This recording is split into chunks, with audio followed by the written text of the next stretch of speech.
Hey guys, welcome back to the channel. This is a story about what if Kiba calls Naruto a demon council bashing. Before I start, please support for more amazing content, and do consider subscribing to my channel and share this video with your friends. This is written by Dragon King Dragneil25 and link in the description and support writer. Let's start the video. Chapter 1 Banishment and Escape Plan. Naruto Uzumaki, it is by this council that you are being charged with treason, attempted murder of a fellow shinobi, disobeying the Hokage's orders, and endangering your fellow shinobi, a wrinkly old man wrapped in bandages said in an emotionless tone. It is by the will of this council and the emperor himself that we carry out your sentence. Naruto Uzumaki, a 13-year-old young man with spiky blonde hair and blue eyes wearing an orange jumpsuit, stared at the assembled group in shock. He had just healed up from the mission to bring back his friend and brother in all but blood, Sasuke Uchiha, and now he was being charged with treason for using excessive force while the damn Uchiha slammed a lightning and chased fist through his heart. How long have you old as shit mummies had this damn disastrous idea?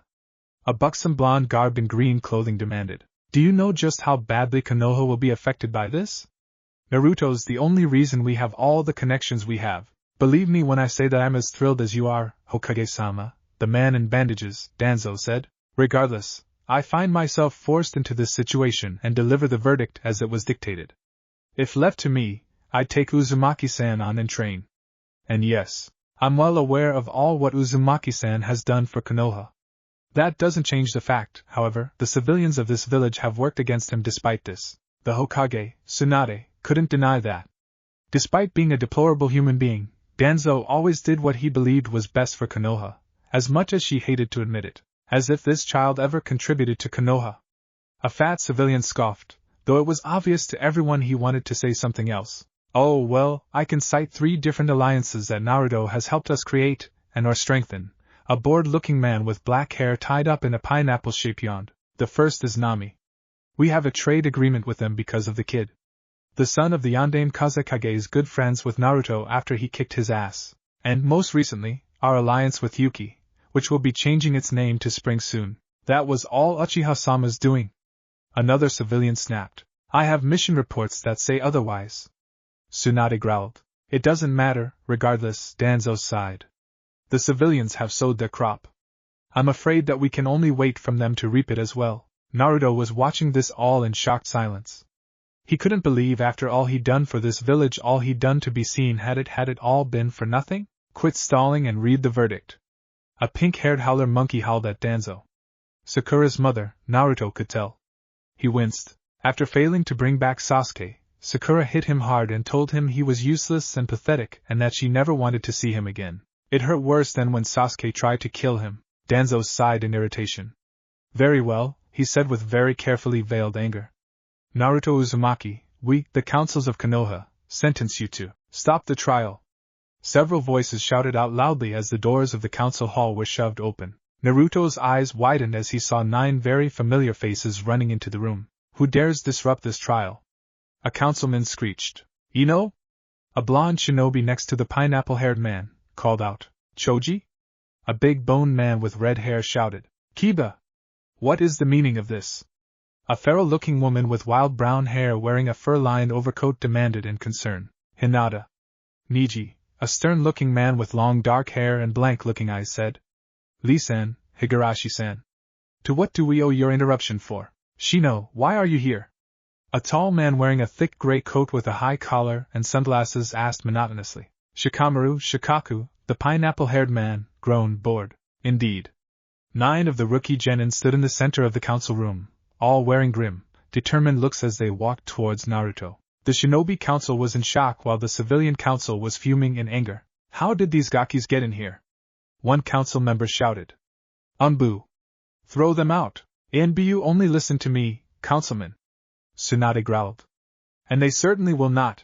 This is a private hearing. The pink-haired woman hissed. This trial is farce and you know it. Guys, Naruto whispered in shock.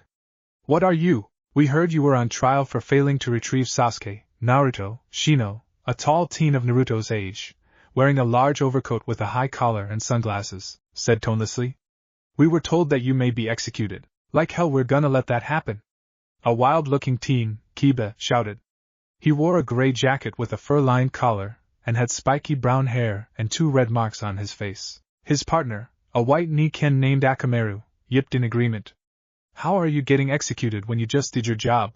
This whole situation is nothing but troublesome, Shikamaru, a teen who looked remarkably like his father except for he had no scars on his face like his old man. But we've come to your defense. Yeah, Ino shouted. She was blonde-haired teen wearing a purple top and shorts and wrappings around her legs. You may be a pain, but you don't deserve to die, guys, Naruto said, amazement coloring his voice. He looked around and asked, Is Sakura-chan with you? Hinata, a lavender-haired beauty with the same white eyes as her father Hayashi and wearing a heavy jacket and blue pants, shook her head sadly. As she said she didn't want anything to do with you, and Naruto-kun, she said. Sakura-chan has proven to be most unyouthful. Lee, a tall teen wearing a hideous green jumpsuit and orange leg warmers with bowl-cut black hair, shouted loudly. I find myself disheartened that I once saw beauty in her. She wasn't much of a kunoichi anyways. Tenten, a beautiful teen with brown hair tied up in 2 buns and wearing a light pink blouse, told her teammate. Anyone willing to throw their teammate to the dogs is nothing but trash. Indeed, Niji, a young man who looked like his uncle Hayashi and wearing a white shirt and brown pants and had bandages on his right arm and left leg, agreed with a nod. Don't worry about her, Naruto. Just know that we're here to help you. Their concern with him was touching to the blonde-haired youth. But before he could express his gratitude, Mabuki, Sakura's mother, screeched out, Why are you kids protecting this demon? Mabuki! If you don't shut your mouth, I'll personally rip your damn head right off your shoulders. Tsunade shouted. Well, I'm afraid you can't anymore, Hokage-sama, she said vehemently, stressing Tsunade's title. Because since the brat's sentence has pretty much been decided already, the Sandame's law is no longer lording over us. Call Naruto a demon one more time, lady. I'll be introducing you to my claws. Kiba growled as Akamaru growled menacingly at the woman. Kiba! His mother scolded. I'll call the demon whatever I want. The pink-haired woman shouted back. After all, that's what he is. The veins around Niji's eyes bulged out visibly as his eyesight sharpened thanks to his clan's Kekkei Genkai, the Byakugan.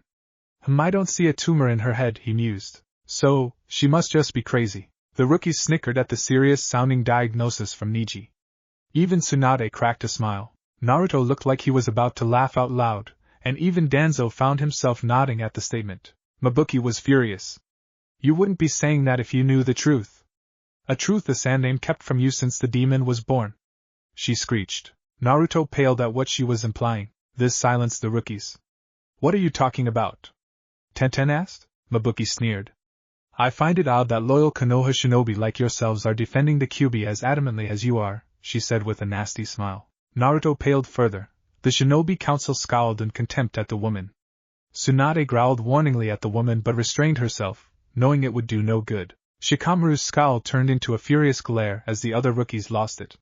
How dare you compare Naruto-kun to the Kyuubi, you youthful hag! Lee shouted at the top of his lungs in pure anger. Naruto-kun is no demon! Hinata shouted without her stutter, shocking the civilians. If anyone here is a demon, it's you! You filthy troll! Hayashi had to admit he felt some amount of pride at his daughter snapping at the woman like that. Perhaps she did have the makings of a true hyena. The other rookies were shouting their agreements with Hinata's statement. Naruto's heart soared until Mabuki screeched again, Enough! They shut up and glared at the woman. You 9 have no idea what you are talking about.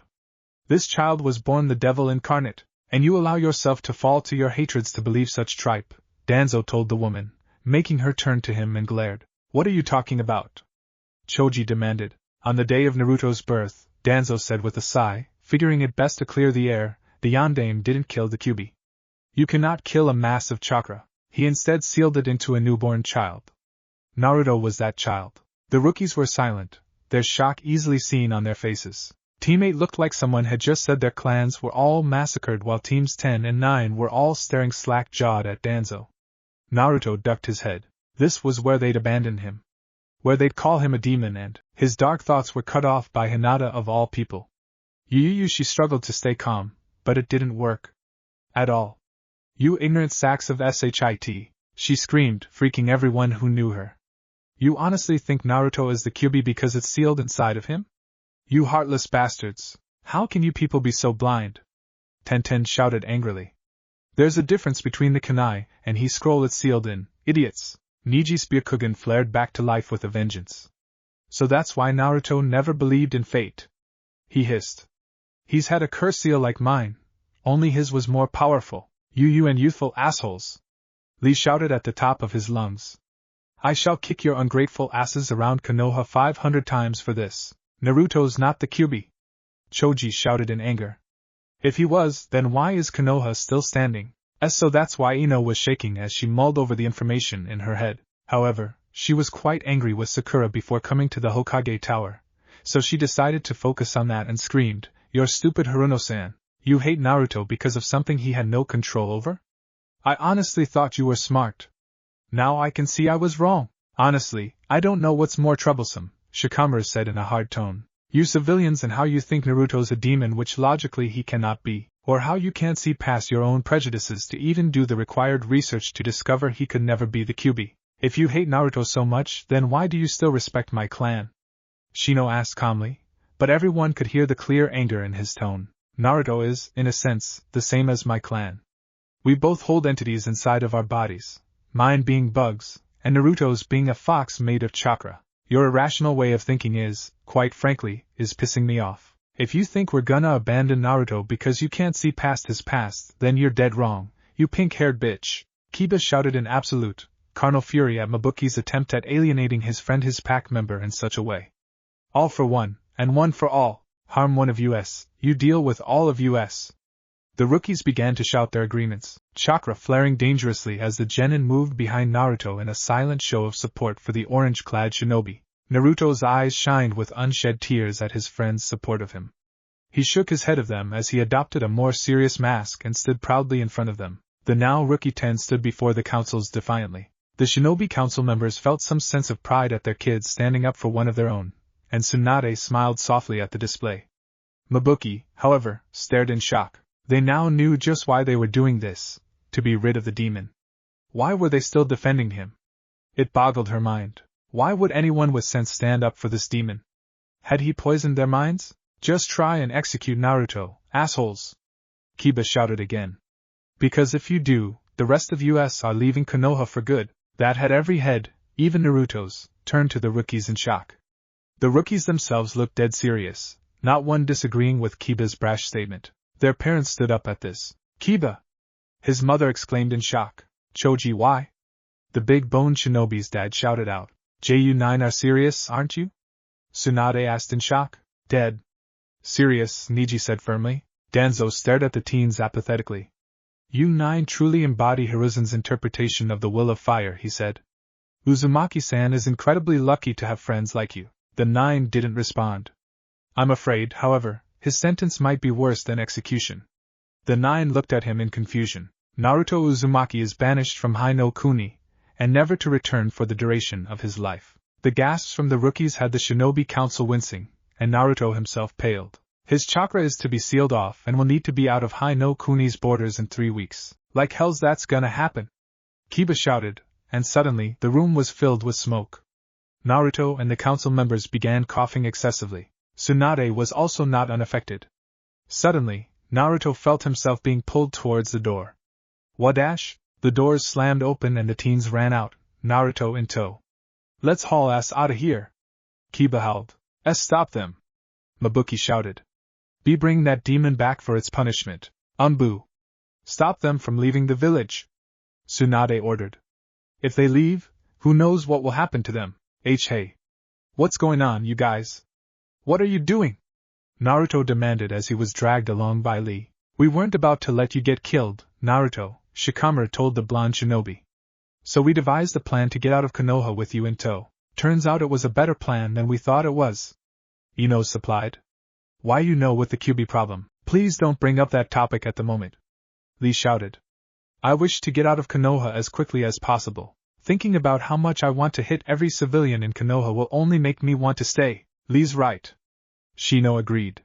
Let's get out of Konoha and to a safe place to camp, then we can worry about that subject. But Konoha doesn't deserve your loyalty, Naruto. Niji snarled, making Naruto turn to look at him. Look at what Konoha has done for you. They spat on the Yandame's sacrifice. On yours, tried to banish you and take away your chakra. They are unworthy of the kind of loyalty you have. Guys, Naruto felt elated that he had friends that would go to such extremes for him. He shook his head and smiled widely. Not a fake one like he was used to wearing, but a true, wide happy smile that hurt his cheeks. Then what are we waiting for? Let's get out of here. Yahohoho! Kiba hollered. That's what I wanted to hear. Akamaru. Let's go. The dog yipped as Kiba threw him a red food pill. Akamaru ate it, and his fur turned red as he transformed into a replica of Kiba. Man-beast. Ultimate Taijutsu. Fawn over fawn. The Kibas shouted and began to spin at a rapid pace, becoming two twin tornadoes of destruction as they flew towards a wall and decimated it. The 9 shinobi then took to the air, soaring above the Konoha skyline. Stop! Several ANBU shouted from the hole they made. They looked around and saw the ANBU jumping after them. The 9 got ready for a fight, but before they could, they heard multi-shadow clone jutsu. Suddenly the sky was blacked out by Narutos. Thousands of them. Some of them fell onto the ANBU and threw them off course. Nice job, Naruto! Kiba shouted, but Naruto wasn't done. Henge! Several clones said, and they were surrounded by smoke. As the smoke cleared, the rookies were shocked to see several clones turned into them. The clones began descending on Konoha, running in random directions and yelling at everyone. That should buy us some time. Naruto shouted to them. But I don't know how much. Then let's use it wisely. Shikamaru ordered. Everyone! Grab your effects and meet at the far right side of the village walls. ASAP. Hi! The rookies shouted. They touched down on a random rooftop and separated. Naruto took off to his home when he was tackled from behind. Ack! Damn it, Naruto! A clear, bell-like voice rang out, making Naruto turn to see a pretty blonde woman wearing a black shinobi battle suit and piercing red eyes with a slit down the middle. She had a model's figure and was currently glaring at Naruto. Her name was Aki Choshibo, and she was Naruto's adopted older sister. What in the hell's going on here? Aki! We don't have much time. We need to run. Naruto pleaded with his older sister. Not until you explain what's going on. She growled at him. I'll explain at the compound. Please, One-chan. We don't have much time. She frowned at him, but looked around and noticed the ANBU were chasing not only his clones, but the clones he henged into his classmates. Something was wrong. She looked back to Naruto and said, You better have a good explanation for this, young man. He smiled sheepishly and nodded. The two quickly vanished, making their way to the Choshibo clan home. Danzo stared out a window of the Hokage tower, watching the chaos below when an ANBU with a blank mask with the kanji for root appeared before him. Report, he said emotionlessly. Danzo-sama, the shinobi intoned respectfully. The genjutsu was placed on the other 8 rookies just as you instructed, sir. They are to rendezvous at the far right end of the village walls before leaving. Good, Danzo nodded. And the tracker seal? Has been placed on the target as planned. Once sufficient time has passed, I shall personally go and remove the genjutsu and tracker seal as instructed. Very well. See to it that they leave Konoha unopposed. Dismissed. Hi. The shinobi vanished, leaving Danzo alone with his thoughts. Sure, his plan was dirty, underhanded, risky, and would very well get his head taken off by the Shinobi Council, but unlike what everyone thought, he truly did care for Konoha. He knew that having Naruto out of the village would not only give Konoha's enemies the chance to kill the child because of his parents, or even just giving them another Jinchuriki, but it would ruin Konoha financially. Neither seemed very good in his opinion. This plan was very extreme for his tastes, but extreme times called for extreme measures. He wasn't sure how the civilians got the daimyo's signature, but he assumed it was through lies and deceit. However, he knew this was one sure-fire way to get the daimyo's attention. If all the clan heirs and heiresses up and left with the Uzumaki boy, then their parents, the clan heads, would raise a fuss and sooner or later, force the daimyo to repeal his verdict. Then, once that was done, his root agents would remove the subtle genjutsu placed on them. The genjutsu was to warp their minds enough that they'd save Naruto from this farce and leave Konoha. It wasn't damaging to their minds as long as it didn't affect their minds longer than a year, which Danzo had no intention of allowing. If it took longer than a year, he'd think of another contingency plan to enact. He sighed as he stared back down at the chaos. Sometimes I realize I really didn't envy you as much as I thought, Hiruzen. After all, he didn't have to deal with the paperwork this was going to be bringing the Hokage. Chapter 2, The Choshibo Clan. Flashback. Naruto was running through the village. Behind him was a mob that had knives, pitchforks, rocks, basically anything that could hurt him. He needed to get away, find a place to hide before he was caught. If he did get caught, he was going to get injured. Badly. He saw a small alley a few feet away and immediately dashed towards that. He didn't stop to breathe, and thanked Cammy there wasn't a dead end in this one. He ran out the other side. He looked around to see where he could hide before the mob caught up to him. He spotted a large home with an 8-foot brick wall surrounding the place. That could work. A large gate stood just a few feet away. Naruto didn't waste any time in jumping on it and climbing over. He quickly ran to one side of the wall and listened as the mob ran past the gate. He didn't let go of his breath until he didn't hear their footsteps anymore. He exhaled. He finally lost them. "Hello?" A voice caught his attention, and he jumped into the air in shock. The speaker was a young blonde girl his age with black hair with blonde streaks in it, and blue eyes wearing a white dress. She tilted her head and asked, "Why are you in my clan's backyard? Are you playing hide and seek?" You see what's hide and seek?" Naruto stuttered out, freaking out. The girl's eyes widened. "You don't know what hide and seek is?" she cried. She grabbed Naruto by his arm and said, "Come on. I'll teach you. Wait. What are you dash?" Naruto's pleas went unheard as the mysterious girl dragged him further into the yard. However, it proved to be better than he thought. The girl, who introduced herself as Daria, spent 20 minutes teaching him how to play hide and seek. He learned she was very good at the game, and she always found him, no matter where he hid. Of course, he always found her as well. After about 30 minutes of playing, Naruto was hiding and Daria was searching for him when he heard, "Daria-chan. It's time to come in." "Oh, Daria whined. "Akiwani-chan. I'm playing with my new friend." Naruto stiffened as the voice called back, "Tell your imaginary friend it's time for her to go home." "It's really late now. Naruto's not an imaginary friend." Daria pouted cutely, crossing her arms. "And he's a boy." Suddenly, the doors flew open, startling Naruto as two teens with blonde streaked black hair ran out the door with a boy his age with the same hair run out, all holding various shinobi weapons. He whimpered quietly, but this proved to be a mistake as several kunai knives were thrown in his vicinity. He yelped and jumped out of his hiding spot, only to be caught by the teen girl. "Who are you?" she demanded harshly. Please don't hurt me," he whimpered meekly. "Wanika-n." Daria whined. "Don't hurt my friend." She stamped her foot on the ground, glaring at the older girl. Aki blinked at her sister. She then looked back at Naruto and frowned. "Wait, you're the Uzumaki kid, right?" "Why yes. What are you doing in our clan compound?" "Playing hide and seek?" "Yes, I got that, but why?" She pressed. Hiding," he answered. "From what?" the older boy demanded. From the mob." "Mob?" Aki raised an eyebrow. Naruto nodded. "People don't like me," he said. "They like to chase me and beat me up." Daria gasped and tackled Naruto out of Aki's grasp. "Why would anyone want to beat up my friend?" she cried as she squeezed Naruto to death. The elder boy looked to Aki and whispered, "Do you think it's because of the Kyubi?" Aki nodded grimly. "They must hate him for what the fox did," she said. "Aku, what are we going to do now?" The elder boy, now known as Aku, thought about his sister's question. Kicking him out of their home wasn't an option. The mob would eventually find him and beat the poor boy. And even if they took him to his home, when he was left alone, anyone would attack once they had left. "Speaking of which, where's your home, Naruto?" Aku asked him. When the blonde, who managed to escape Daria's grasp, but she still got a hold of his arm, remained silent, Aku pressed forward. "Do you have a home at all?" Naruto slowly shook his head at this.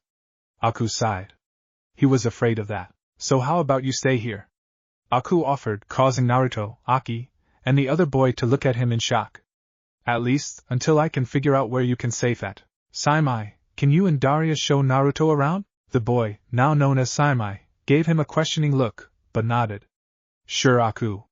He then looked at Naruto and Daria. "Come on, you two. We got a lot to show, yay, my new friend is staying with us."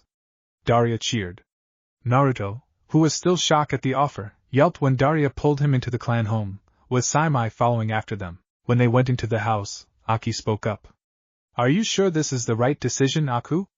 she asked her brother. "I want to help him too, but the civilian council isn't going to just let us keep him." "I know that, Aki." Aku sighed. "I'm going to talk to the Sandaime Hokage about this.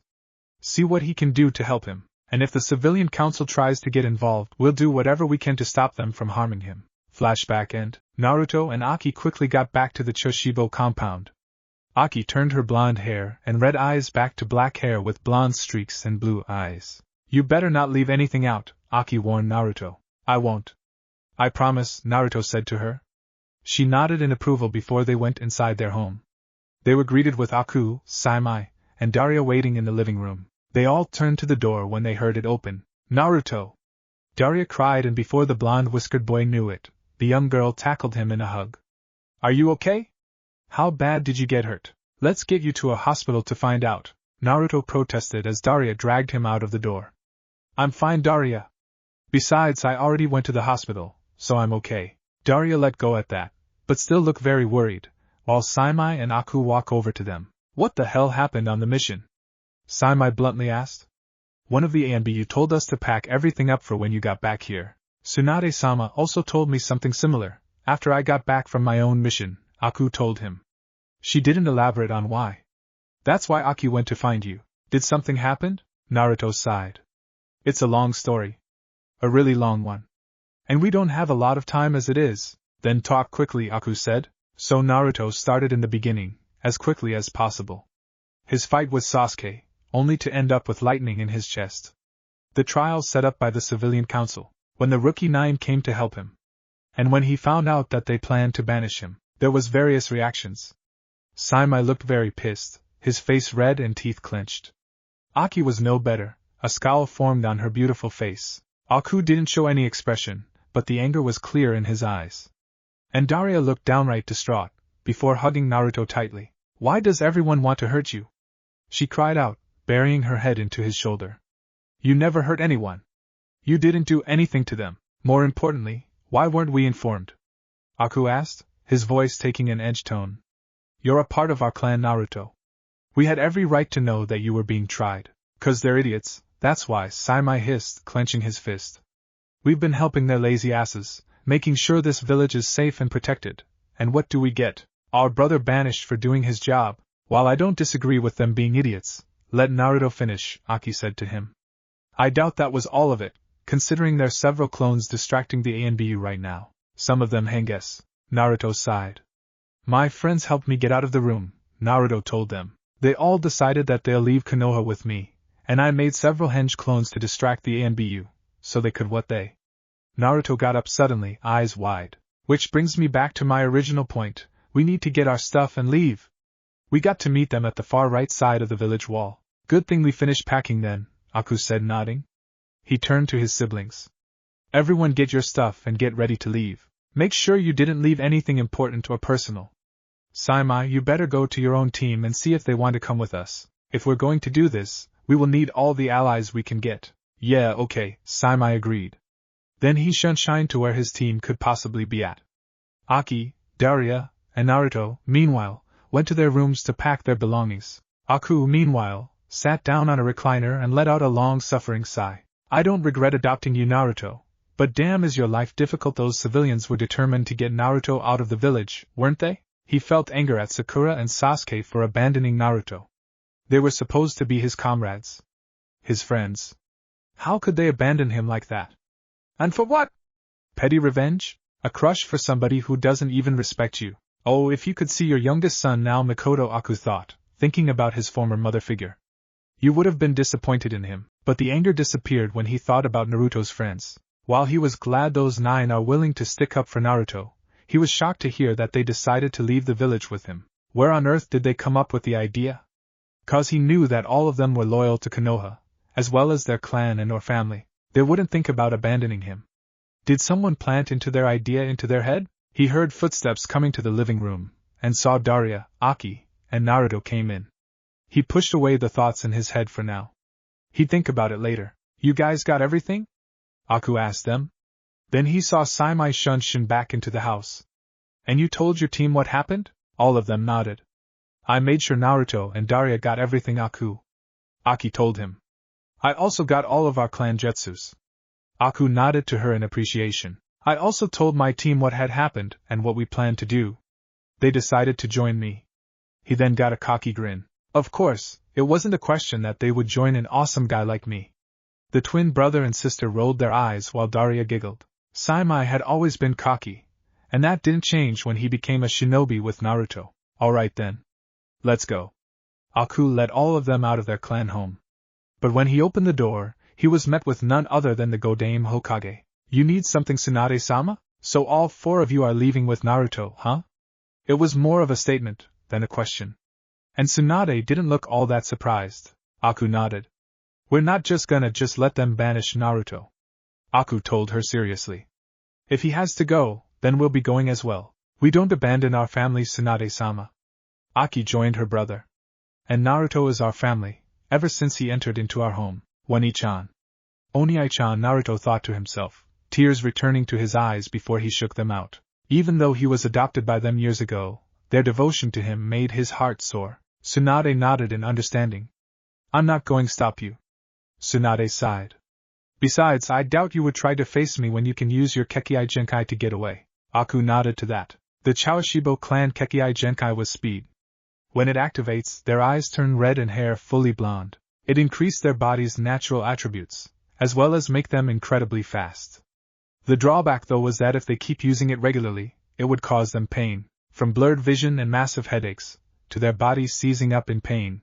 So Aku and Aki made sure they, as well as Saimai and Daria, didn't overuse the ability. So why are you here? Aku asked her. She wouldn't be here just to say that. Tsunade handed Naruto a large scroll. This, she explained, is your inheritance, Naruto. This stumped the 5. My inheritance? Naruto asked. His inheritance? The 4 of the Chawashibo clan members asked in synchronization. Tsunade nodded. His parents had made many enemies, so Sarutobi-sensei kept it from him until he was sure he could defend himself, or he became Chunin. Naturally, on his death, the damn civilian council stalled his application. Tsunade grumbled the last part. But in any case, Konoha doesn't deserve it, which they will try to take once Naruto's gone. Tsunade smiled sadly. I'm sorry this happened, Naruto. If I could change it now, there would be nothing to stop me. But the civilian council has done their homework well. My hope is that I can convince the daimyo to revoke his decision. But until then, stay safe. With that, Tsunade left, leaving Naruto and the Chawashibo children alone. Aku looked at the scroll with interest. I wonder who your parents are, Naruto. Naruto nodded, looking at the scroll. I've always wondered that too. Even more so now. He looked at the scroll for a little longer before putting it up. Well, I'll look at it later. Right now, we need to go catch up with the others. Aku nodded in agreement. Everyone made sure they got their stuff? He asked all of his siblings. All of them nodded. Good. Now let's go. With that, all 5 of them shined to the right side of the village wall, where the others would be meeting them at. Chapter 3 Race Against the Clock. With Danzo. Danzo hadn't moved from his spot when the root Nin returned. Danzo-sama. My squad and I have placed the last of the genjutsus on the shinobi and kunoichi you listed. Aku Chawashibo seemed to fight against the genjutsu, but the situation was handled quickly, the shinobi reported. Good. Make sure the group gets out of Konoha without any complications, Danzo ordered. Hi, sir. The root Nin vanished. Danzo sighed again. Once they're out of the village, I'll write to the daimyo. Tell him he has been misinformed about the situation, he thought. Then I'll begin phase 2 of the plan and hopefully get them back before Kuma or worse, IWA, finds them, since both villages had a history with Naruto's parents, good and bad, and given Uzumaki was the Jinchuriki of the Kyubi no Kitsune, if he was found by either, disaster was sure to follow. So Danzo personally reviewed several shinobi to see which ones would be best suited to keep them safe from both threats. He didn't find all that many that could look over Uzumaki's Jinchuriki status and still wish to protect him, but he supposed the ones he found would have to do. He sighed again and made his way to his office in the tower. He had a letter to write, with Rock Lee. Rock Lee didn't have much to his name, so it wasn't much of a hassle to pack everything up. He broke into his apartment and kicked an ANBU out of his way, not bothering to apologize as he bolted through the room and grabbed his backpack. He quickly shouldered it and jumped out the window and onto the adjacent building. 2 more ANBU appeared in front of him. They proved no challenge as he performed a multitude of spinning kicks, knocking them to the side. Leaf Hurricane! The bull-haired shinobi shouted as he landed and took off again. He was about to jump to another rooftop when someone jumped in front of him. He skidded to a stop and looked up, only to see it was Guy-sensei. Lee! What's going on? I was just ordered to capture you and the other rookies. What has happened? His mentor asked in his usual loud tone. Konoha's civilian council has betrayed Naruto-kun. Lee shouted back at him. They intend to banish him from Hai no Kuni. The other rookies and I decided that we would help him get out of Konoha as soon as possible. Lee, that's treason! Guy shouted. How could you do that? You'll be locked up and won't become the splendid shinobi you dreamed of. Well, it won't matter because I'll be going with him. Lee countered, shocking his sensei. And I won't stay in this village if they're so willing to trample over my friend. But isn't betraying the village extreme? They don't deserve my protection. Lee snarled. Since returning from that mission, I've heard the civilians' whispered words against Naruto-kun. He's been betrayed by this village. Lee, we can talk this out. Let's go to the Godame. She can. The civilians went behind her back and got the daimyo's signature. Lee countered again. I'm sorry, Guy-sensei. But I must do this. To protect my friend, and if you stand in my way, he fell into his Goken stance. I'll fight my way through you. Lee Guy was shocked. Tears threatened to spill from his eyes at the conviction in his student's voice. Despite the situation, he couldn't help but feel proud of his student for sticking up for what he believed in.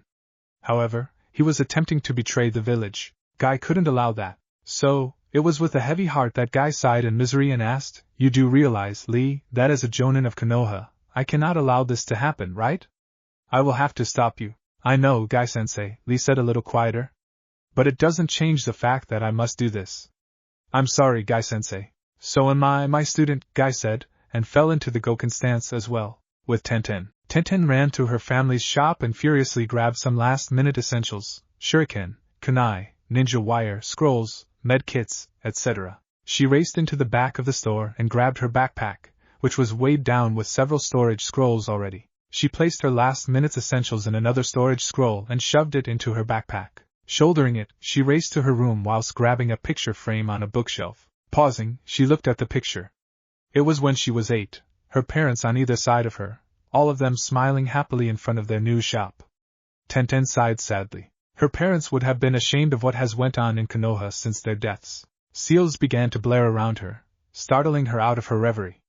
They had breached her shop's front doors. Her eyes widened, but soon hardened in resolve as she put the picture in her backpack and flashed through several hand seals, before running back to her room. Opening a large scroll, she channeled her chakra into it, and was suddenly teleported onto a rooftop facing her family's shop. She smirked. Got to love seals. She turned towards the village walls when she was suddenly grabbed from behind. Got you! A shinobi shouted. Tenten struggled. She wasn't about to get captured. She wouldn't stay here. Not after what she's just found out. She wasn't thinking. She quickly made a hand seal and pumped as much chakra into the jutsu as she could. The seals on her house, which were supposed to be simple low-level explosives meant to disorient, overloaded and exploded violently, sending the weapons specialist and the shinobi to the ground. Tenten groaned as she picked herself up and looked over the roof's edge. Her eyes widened as she stared at the destruction of her family's shop. Dead bodies of Konoha shinobi were sprawled inside the wreckage. She gasped in horror. What had she done? The seals weren't supposed to blow up like that. More shinobi began appearing around her family's shop, snapping her out of her thoughts. She panicked and jumped away from the roof's edge. Turning back to the village walls, she jumped towards them while channeling chakra into her legs. I'm so sorry, with Kiba. Kiba knew that if he had left his stuff at his clan's compound, he'd never escape. So, in advance, he left all the items he needed at the park, under a tree that was known for having several stray cats congregate around it. The Inuzuka heir thought it would throw his clan off, as he actively avoided this tree like the plague. He didn't account for, however, his mother following him after his escape from the tower. Kiba! Stop this! She had shouted just as he had grabbed his backpack. He looked back at her in shock, not expecting her to chase him. He cursed mentally. Of all the people to stop me, it had to be Mom. Anyone, even his sister, would have been fine, but why his mom? He flinched when she called out his name as he turned to face her. He tried to keep his face impassive, but the look of his mother's betrayed and hurt face made it falter slightly. Akamaru whimpered. Please stop this, Kiba! She shouted. Come back with me now, and let's talk about this. I know that Naruto's punishment is severe, but we can't think irrationally on this. I'm sorry, Mom, Kiba said, sounding a lot braver than he felt at the moment. But I won't abandon Naruto. You taught me loyalty was the Inuzuka's prize. Naruto's my friend, and I won't let him suffer this alone. I'm a member of his pack, Mom. And packs hunt together. He shouted the last part, feeling a sense of pride flow over him. Once, he had thought of himself as an alpha, but after Naruto, who had truthfully the less formal training than he did, beat him, he knew that he wasn't. It was a hard blow to his pride. But then again, it wasn't all bad.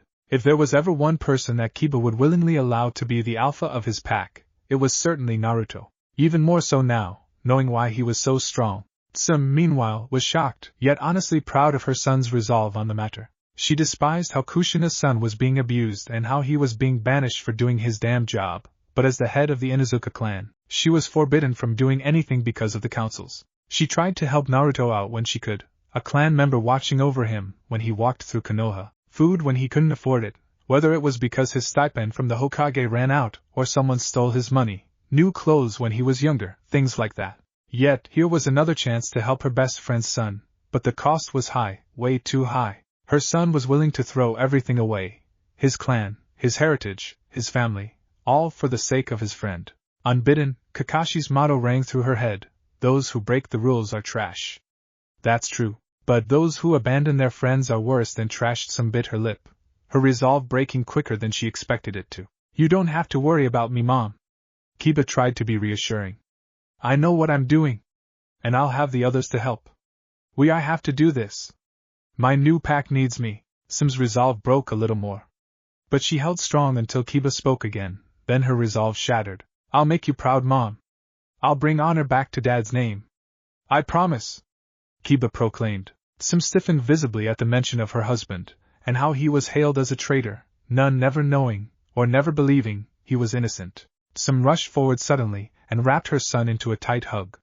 Kiba was so shocked he didn't move as Akamaru yipped in discomfort in Kiba's jacket. I can't say I'm proud of your decision to leave, Sim said, choking a little.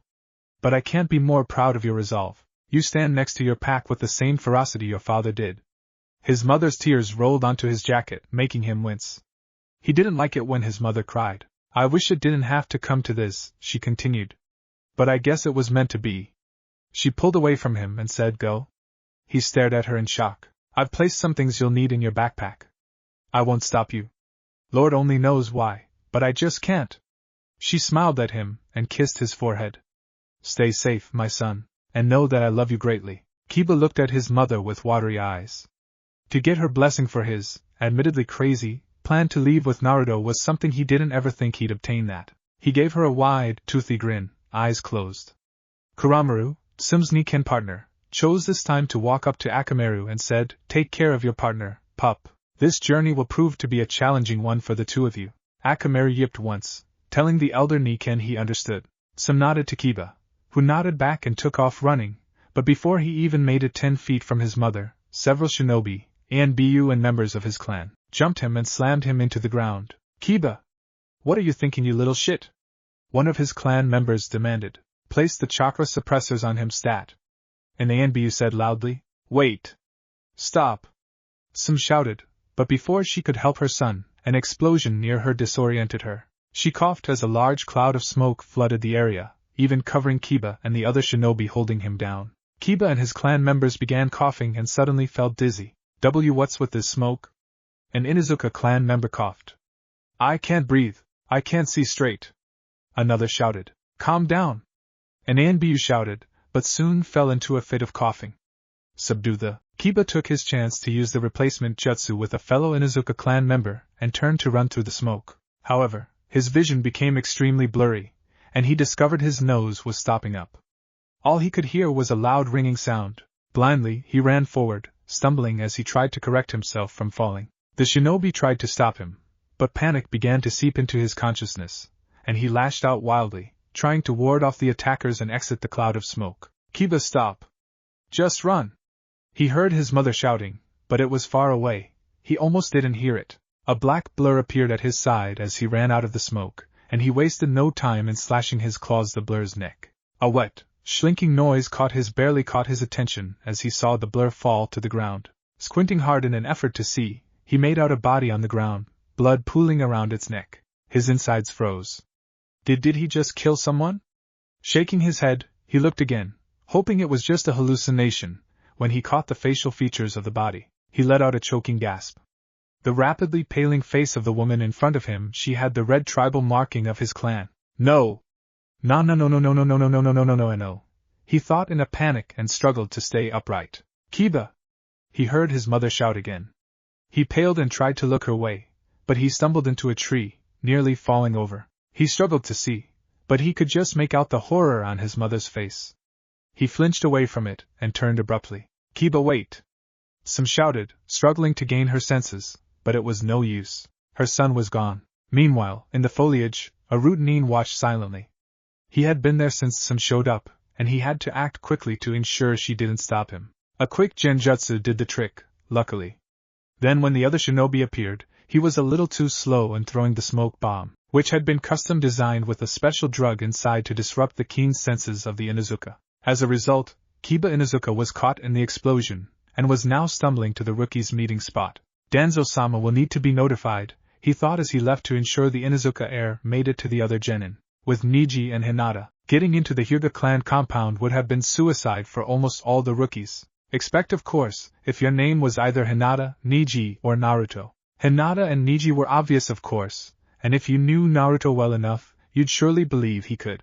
Given that he painted the Hokage monument in broad daylight in a Kill Me Now orange jumpsuit under ANBU surveillance for a prank he had pulled the day before, which happened to be switching all the Hyuga males' underwear with bright pink see-through thongs, it was safe to say that Naruto was one person Hyugas were wary of. But back to Hinata and Niji, it wasn't just because of being Hyugas that made them able to break into the Hyuga clan compound without it being suicide. Hinata, it was because she was the Hyuga heiress, and could act on her station to make any of the clan members back down.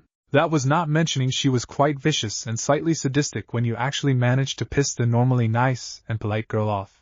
Niji, on the other hand, was just one of the best prodigies seen in the Hyuga clan in decades. If it wasn't for the caged bird seal on his forehead, he could have effortlessly taken out roughly half the clan, branch and main clan members alike. They had just crossed the threshold of the library after Hinata destroyed some main branch member's ability to reproduce ever again after Niji's seal was activated by said main branch member. Hinata closed the door when an intricate seal array appeared across the doors and walls. Now on high alert, Hinata whirled around, but was shocked to see her father standing there. Niji, who was still sore from the caged bird seal's effects, also looked up and tried to fall into the Jukin stance. "We only have a short time," Hayashi stated as he reached into his robes, making Niji and Hinata stiffen up. When he pulled out a scroll, they relaxed slightly. This scroll contains all of the Hyuga clan's secrets on the Jukin and the Byakugan. You will need these on your journey. He threw the scroll to Hinata, who caught it deftly. Hayashi pulled out another scroll and threw it to Niji, who caught it easily. That scroll contains the details to the caged bird seal, he explained, making the two's eyes widen. I suggest having Uzumaki look at it before you leave Hai no Kuni's borders, so you can release Niji's seal before it becomes a liability. Why are you helping us? Niji demanded. I failed the both of you more times than I can count, Hayashi sighed. I knew you all would do something crazy today, but I must admit, I wasn't expecting running away from the village. He looked to them and bowed low, shocking them. I know no amount of apologies can make up for my transgressions against the two of you, but please know that despite everything, I'm proud of the two of you. I wish I could do more, but... Suddenly he felt a hand on his shoulder. He looked up to see Hinata kneeling in front of him, tears threatening to spill from her eyes. She hugged him. Thank you, father, she whispered. Thank you? That was all she said, but that's all she needed to say. Hayashi smiled at her and nodded gratefully. His expression soon hardened, however, as he said, The hallway behind me doesn't have any clan members or shinobi patrolling it. Use it to escape. I'll cover for you the best I can. Hinata smiled at him and hugged him again. She moved towards opposite door as Niji began to follow. As he passed Hayashi, he heard his uncle say, Protect her for me. Niji gave a small, barely noticeable nod as he followed his cousin out the door, the seals replacing themselves as the door shut. With Team 10 and Shino, Shikamaru convinced his team to put their packs near their agreed meeting point as it would be easier than trying to break into their clan homes. The lazy genin tried to convince everyone else, but most couldn't, as trying to take out their belongings would raise too many questions. Shikamaru understood, even though he was irritated at the fact. His team and he reached the right side of the village wall closest to the Forest of Death just as Shino arrived. Team 10 tensed, but once they saw it was Shino, they relaxed a little. I was able to get here with little difficulty, though I suspect that's thanks to Naruto's distraction, he said in his usual stoic manner. Shikamaru nodded. Good. Now we wait for the others to show up, he said. I sense someone, Ino said suddenly. Wait, multiple people inbound right now. The three males tensed, But suddenly, Naruto and the Chawashibo clan showed up behind them. All were packed and ready to leave. Choji got ready to fight, but Aki, ever the clan's spokesperson, quickly said, "We're here to leave as well. Naruto's a member of our clan, and we stick by our clan. No exceptions." Shikamaru nodded and quickly held a hand up to stop Ino from going off on a rant. "No, Ino. The Chawashibo clan is okay. I honestly thought this would happen, as they never let any civilians get away with harming Naruto, and I suspect they've known about Naruto's unique status since he joined." "You're damn right we did," Saimai said. "Well, Aku and Aki did, at any rate." Niji, Hinata, and Lee appeared after he spoke. Niji and Hinata looked out of breath while Lee looked like he lost the fight with Twister. The others turned to see them run, or stumble in Lee's case, up to them. Lee-Lee-san! The group exclaimed and ran towards them. Lee groaned but gave them a thumbs up and a wide smile. "I wasn't sure that I'd make it," he gasped. Jigai-sensei tried to stop me, but I was able to escape. But I don't know if he was behind me or not. "We need to go," Shikamaru nodded. "Hopefully Tenten and Kiba will show up any minute." They heard something hit the ground hard. They whirled around again and saw Kiba lying face down on the ground, groaning in misery with Akamaru beside him whining. Alarmed, his teammates ran to him. Hinata picked Akamaru up as Shino turned Kiba over on his back. "Kiba! What's wrong?" he asked in concern for his teammate. "G got caught," he coughed. Some asterisk cough. Cough asterisk someone threw a smoke bomb. C can't see straight now. C can't smell anything.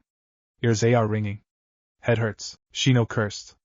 There must have been a drug in the smoke. "Kiba and Akamaru are down," he told them. Shikamaru cursed, but before he could say anything, Tenten burst through the brush, eyes red and tears racing down her face. "We need to leave. Now. Like right now," she shouted at them.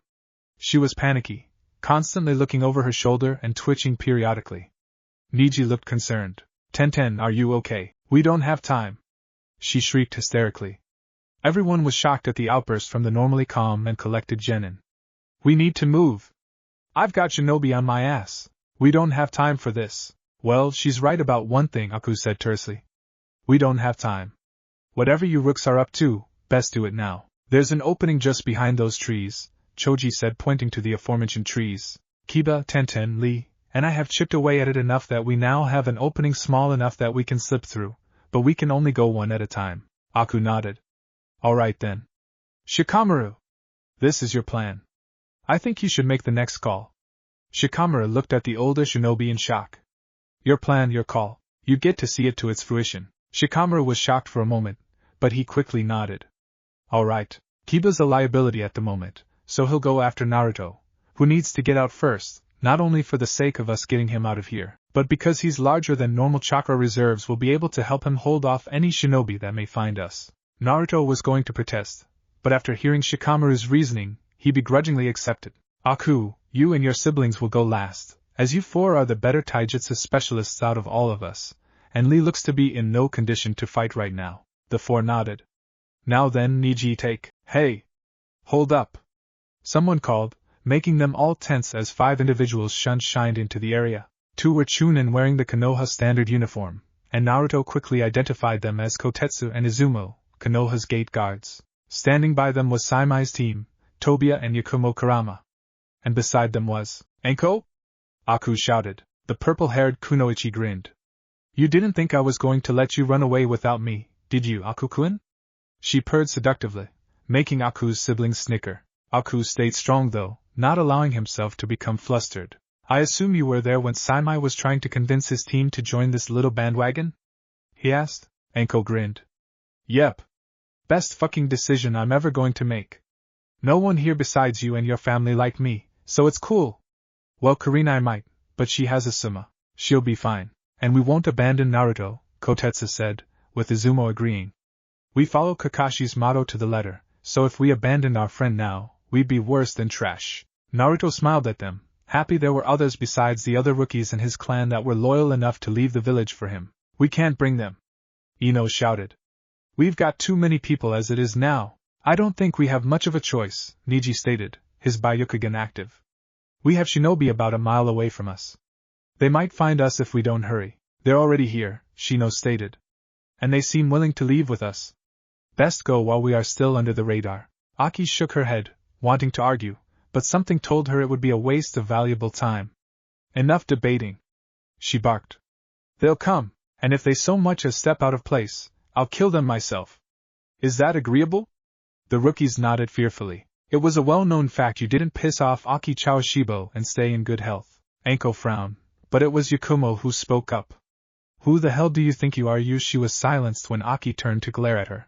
Don't test me, little girl, she growled, making the Kurama heiress gulp in fright. Aki! Naruto shouted, making her turn to him. We don't have time to argue. We've got to go. He looked over at Kiba, who seemed to be getting worse. I think we need to get Kiba some first aid and fast. And Naruto's right, Hinata said, just barely stuttering over his name. The shinobi are closing in, Shikamaru cursed again. Fine. They can come along. Let's just hurry. No one disagreed. With Danzo. Danzo-sama, I have a report concerning the Uzumaki's group, a routine said, bowing to the bandaged shinobi. Report, Danzo stated. The group has successfully made it out of the village and are currently heading northwest. Danzo grimaced. That was the same direction as Oto. However, the routine continued. They've ran into some problems before they left. Danzo looked up from his letter. Problems? Tenten Higurashi was almost captured by ANBU. She activated seals around her family's shop and residence to try and cause a distraction, only for her to overload the seals and destroy the building, killing several shinobi that entered in an attempt to capture her. We suspect that this is from the side effects of the genjutsu preventing her from regulating the amount of chakra she put into the seals. Danzo nodded to that. He knew that the genjutsu left its victims in a dazed state for several minutes. Rock Lee was obstructed by Might Guy, but our forces were able to place a genjutsu on Might Guy in order for Rock Lee to escape. Kiba Inuzuka was confronted by his mother, but I was able to place her in a genjutsu to allow her to let her son leave. But before he could, several of his clan members and ANBU caught him and were about to take him into custody. I, shamefully, was too slow to stop this, so I threw the specialized smoke bomb you had research developed to hopefully cause a distraction and disorient the Inuzuka. Sadly, it appears Kiba Inuzuka was also caught in the smoke and seemed to be affected quite badly by the smoke. He stumbled out of the smoke, but was forced to kill one of his own clan members. The route ANBU finished. I apologize, Danzo-sama. I should have been more attentive. Danzo was grimacing worse now. It's a setback, but not a major one. Worry about getting them out of Hai no Kuni for now. I don't care how you do this, just get it done, sir. The route ANBU vanished, leaving Danzo to finish his letter. Chapter 4 On the Run. Flashback. Aku didn't waste any time getting to the Hokage building and heading to the Hokage's office, where the Sandaime was at. Hokage-sama, Aku spoke up, gaining the old man's attention from his paperwork. Aku, the Sandaime said, putting down the pencil he was holding and smiling at him. Come in. What seems to trouble you? The young man sat down in front of the Sandaime with a grim expression. Naruto Uzumaki came into my clan's yard. Sarutobi's pleasant expression evaporated and listened closely to what Aku is saying. We saw him playing hide-and-seek with our youngest sibling. After talking with him a bit, we found out that he was hiding from a mob that wanted to torture him. Maybe kill him. He wasn't at his orphanage? From what he told me, he probably got kicked out. He said that he didn't have anywhere else to go. The Sandaime sighed, and Aku can see that the man was feeling as old as he really was right now. I would have thought the village wouldn't harm a child, but it seems I was wrong about that. With respect, Hokage-sama, you put too much faith in the people of the village, Aku said, keeping his voice calm and leveled. They hated what the Kyuubi did to their homes, and feared what would happen if it escaped. And with that hatred and fear, they would find a way to let it out or fight back. Telling the villagers about the Kyuubi was sealed, and Naruto gave them the target they wanted, regardless if he's just a child. Aku can see his words affecting the Sandaime greatly. Whether or not he knew Naruto personally, the Sandaime Hokage was a good person at heart, a peacemaker, and harming an innocent child for something he had nothing to do with probably horrified him. Then what do you think we should do? The Sandaime finally asked. Many of the clan heads have tried to adopt Naruto, but the civilian council, as well as those in their clans, stopped them from doing so. Aku crossed his arms and sighed. While the civilians are stupid, they weren't complete idiots, and could do their homework well. They probably had the ninjas in the individual clans make sure the clan heads, or anyone, didn't adopt Naruto. And nearly every single villager hated Naruto, so he didn't see any of them adopting Naruto out of the goodness of their hearts. He sighed. Look like there's only one thing to do. I can adopt him.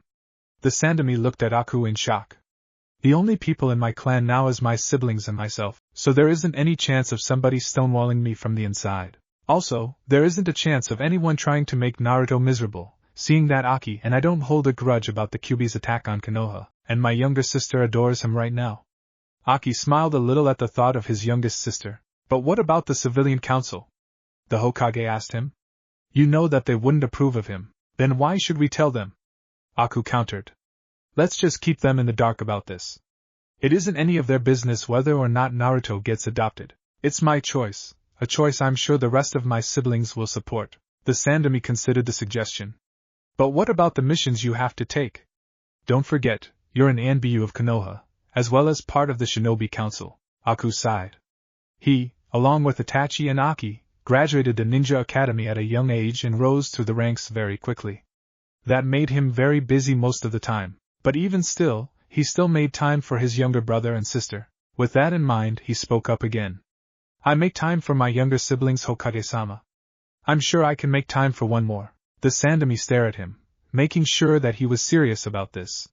Finally, the Sandomi sighed for the final time, and folded his hands together. I'll get you to get the adoption papers, the Sandomi told him, making Aku smile. That would ensure that no one stonewalled him. But before we do that, I will need you to speak to the ANBU assigned to protect young Naruto. And who might they be? Aku replied back. And I want those who would truly protect him, not the ones who will arrive at the last minute. The Sandomi smiled at Aku's insight. This was one of the reasons Aku rose in the ranks quickly. His sharp mind, Itachi Uchiha, Kakashi Hatake, and Yugao Yuzuki. Aku raised an eyebrow at the names. He knew all three of them personally, having worked with them on many missions. He was the closest to Itachi. All right. Tell them to meet Aki and myself at my clan compound. The Sandomi nodded to this.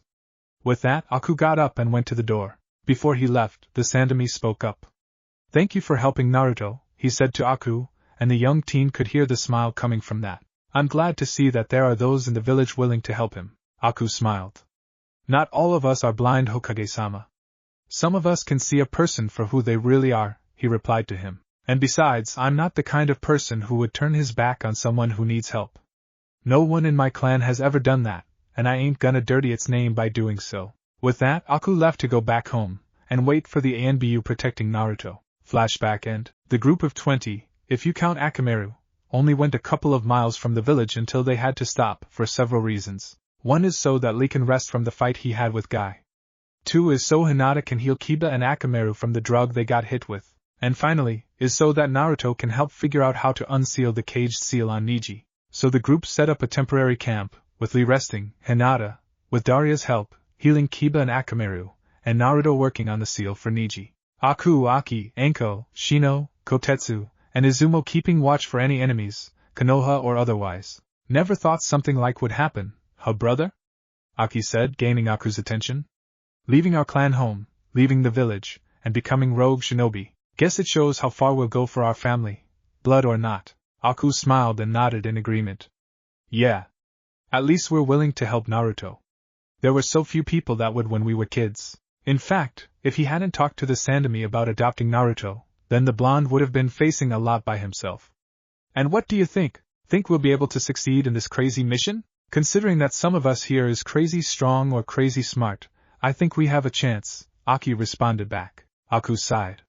Let's just hope we can find a new home to live in, Aku said. He thought about where they can go. The Rock and Cloud Village is out of the question. Kumo had wanted the Chaoshibo-s and Hyuga's Kekai Genkai for themselves, and he's not letting the two Hyugas, nor his family, become weapons or used for breeding, and Rock still hold a grudge against the Leaf Village. Mizu was also out, due to it being a civil war right now. The places that he could think of where they might be all safe is the Nami and Natsu country, but it isn't a sure thing. Wait a minute, Aku thought to himself. There is one place where we'll be most likely safe. Question is it still usable? Before he could express his idea, he heard Naruto speak up. Hey guys. I finished getting the seal off Niji. Naruto told everyone, rolling the Hyuga scroll back up. That got everyone's attention, and momentarily distracted them from what they were doing. Really? Hinata said, delighted to hear that her cousin didn't have that seal anymore. See, can we see? Niji nodded and turned around to show them that the seal is gone. That's wonderful, Niji. And then now you don't have to worry about the main branch using it on you. Niji smiled a little at that. But before he could say anything, he saw a figure in the shadows, making his eyes widen. Hinata-sama! Behind you! Hinata spun around to see one of the Hyuga main branch members trying to paralyze her with a juken strike to her back. But before he could, Niji ran up and kicked him away, making him land right behind one of the trees. The man slowly got up and scowled at Niji. Step aside. Now, Niji glared at the man. You try to harm Hinata-sama. Niji said coldly. You will suffer for that. He fell into his juken stance, and activated his Byakugan. The main branch Hyuga, however, growled and held up a hand seal first. You need to learn your place, you filthy branch clan bastard, he shouted and activated the caged bird seal before Niji could use his Kekiai Genkai. Niji tensed up, but felt no pain. He was shocked. Naruto had done it. He had done away with his seal. Grinning smugly, Niji couldn't help but comment, it seems your only defense against me is now gone. Let's see how well you fare against me now, Byakugan. The veins around his eyes bulged as his pupils dilated, signaling his Byakugan was now activated. He was shocked. And my vision is stronger, he thought. My Byakugan was never this good. I can see even further than before. Was this because of the seal being released? The main branch Hyuga was shocked. Before he snarled, you little shit! How dare you remove your seal? You have no right to not have it on your forehead. Foolishly, the Hyuga elder shot at Niji, palm outstretched for a palm strike. However, Niji saw it coming. Literally, he actually saw the attack before the elder had ever moved. He had shaken off his daze and reacted quickly. He was actually already moving before the attack was even halfway to him. Spinning on his foot, Niji came up to the elder's side and slammed his middle and index fingers into the elder's side 5 times, instantly closing off the tenketsu. The man flinched under the quick assault, but Niji wasn't done. The younger Hyuga spun again and closed off 4 more tenketsu. The man gasped in pain, and Niji used this to come back around to the elder's front and send 6 more juken strikes at the man's torso. Niji noticed something in the man's chest, close to his heart. He didn't know at the time, but it was an aneurysm. And when he sent a large amount of chakra to that point, it ruptured. The elder gasped in agony and fell over. Niji stopped, and wondered what was going on until the elder began bleeding from the mouth. His eyes widened as his newly powerful Byakugan saw the man's blood being pumped out of the ruptured vein, and his heart rate began to slow. Before he could do or say anything, he heard Aku speak. We need to move. Now. Aku told everyone. If the Hyuga elder, other shinobis might be close. Kiba, Lee, can you run? The 2 of them slowly got up, nodding. Good. Then let's go. With that, the group started running once again. Kanehigakure knew of the rookie's departure, along with the departure of the Chaoshibo clan and a few more shinobis, quickly spread through Konoha. The news caused panic, as well as rumors and speculations, to spread around the population. Many of them believed that Naruto, or the demon as they liked to call him, deceived all of them into betraying the village. Others know that those that have left the village did it for Naruto, but was shocked that they were willing to betray the village for the blonde Jinchuriki. Iruka was having a bowl of ramen when he heard the news. His mind still whirled at the fact Naruto and the others left the village, as well as the fact that the civilian council tried to banish him out of the fire country. He was angry at the fact the council tried to do that, but shocked that an entire group of shinobis left. He clenched his fist on top of the table. Naruto was like a little brother to him, and he liked the Chaoshibo siblings. The fact that they all left upsets him greatly. You okay there, Iruka? The Chunin snapped his head up when Tucci called out to him. The ramen chef looked at him in concern. You look a little spaced out. Oh. Yeah, I am. Iruka sighed, spinning the bowl of ramen with his chopsticks. I'm just thinking of what happened recently. Tucci frowned, knowing what he's talking about. Behind them, I am frown as well. It's pretty shocking to hear that most of the rookies as well as a few older shinobis abandoned the village. Yeah. It is, Iruka sighed. He was still trying to wrap his mind around the thought of Naruto abandoning the village. Kurenai, Asuma, and Kakashi, the latter just returning from a mission, were shocked to hear that their genin left the village. Kakashi was floored at the news given to him, but was proud that Naruto's comrades and surrogate family were willing to leave the village with him to protect the blonde. Asuma was also saddened that his team chose to leave, but was glad that they're doing it to protect their comrade. Kurenai, however, blamed Naruto for her team leaving. She was part of the many who held a grudge against Naruto. As he stared down at his bowl, Iruka thought about what he should do. Could he convince all of them to back, despite the council wanting to banish Naruto out of Hai no Kuni? Maybe he could talk to Tsunade, and see if she could stop that from happening, and perhaps get them all back to the village? It wouldn't hurt to try.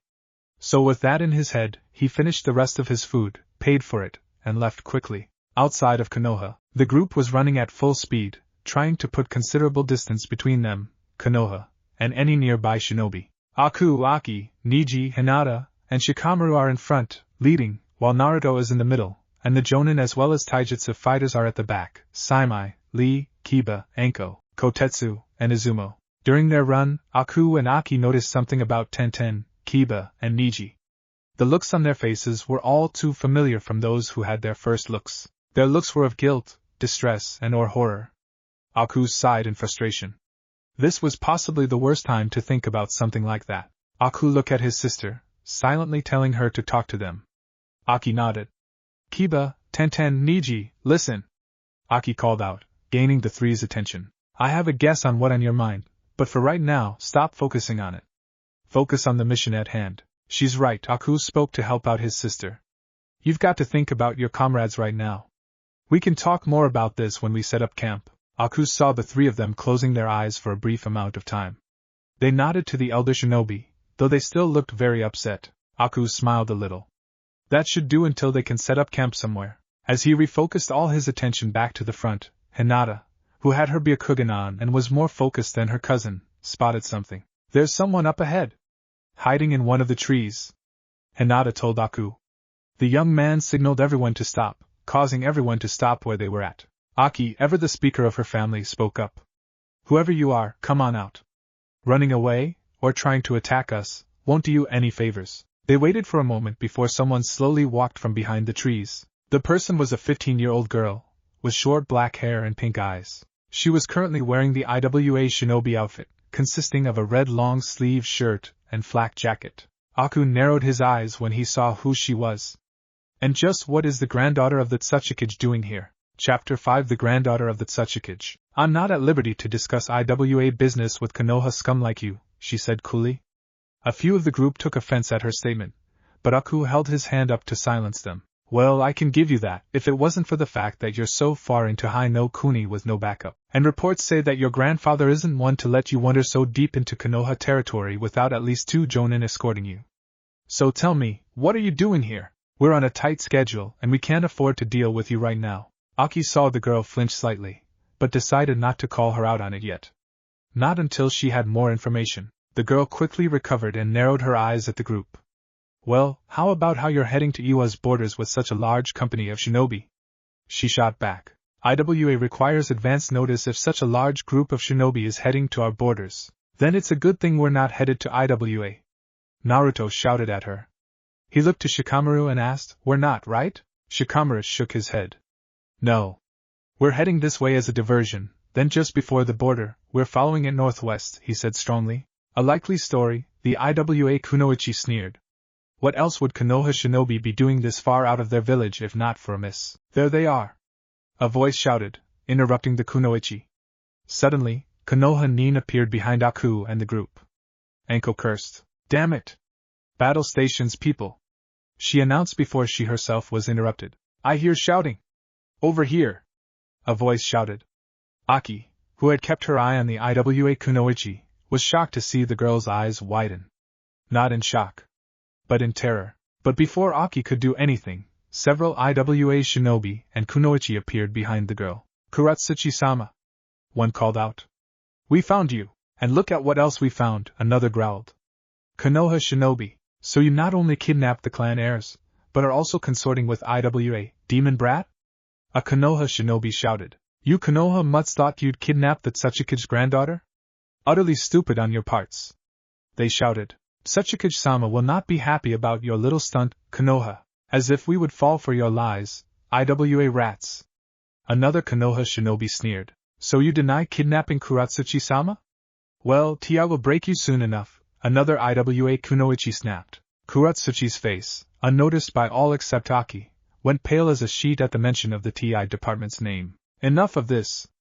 A Konoha shinobi shouted. You IWA rats are found aiding and abetting a known criminal of Konohagakure no Sato, and you are now under arrest. I think you're confused, an Iwa Kunoichi hissed. You Konoha dogs have kidnapped the granddaughter of Artsutsuki-sama, and we're placing you under arrest. Oh, Saimai groaned. Crap. Naruto finished. Company down! Aku shouted. Everyone hit the ground as the shinobi of the warring villages began trading jutsus back and forth. The group quickly tried to get away from the kill zone, and Aki noticed Kuratsuchi race away from her fellow shinobi of Iwa. Frowning, she activated her Kekkai Genkai and chased after her. I won't! Kuratsuchi cried out, shaking her head furiously as she fought back tears. I won't go back to Iwa. Not after what I've learned. I won't let them take me back. Kuratsuchi-sama. This way. An Iwa shinobi behind her shouted, but she didn't stop. Kuratsuchi-sama. The shinobi chased after and almost grabbed her, but Aki appeared and slashed the man's throat. Kuratsuchi turned to try and stall him, but suddenly saw the shinobi's neck burst open with a spray of blood. Before Kuratsuchi could process this, she was tackled to the ground.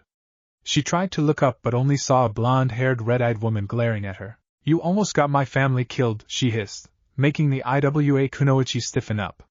Maybe not intentionally, but it's enough for me. Now you're coming with us so I can get answers, and if you refuse, I'll throw you to those Iwa shinobi and let them leave with you. Got it? Kuratsuchi paled and nodded quickly.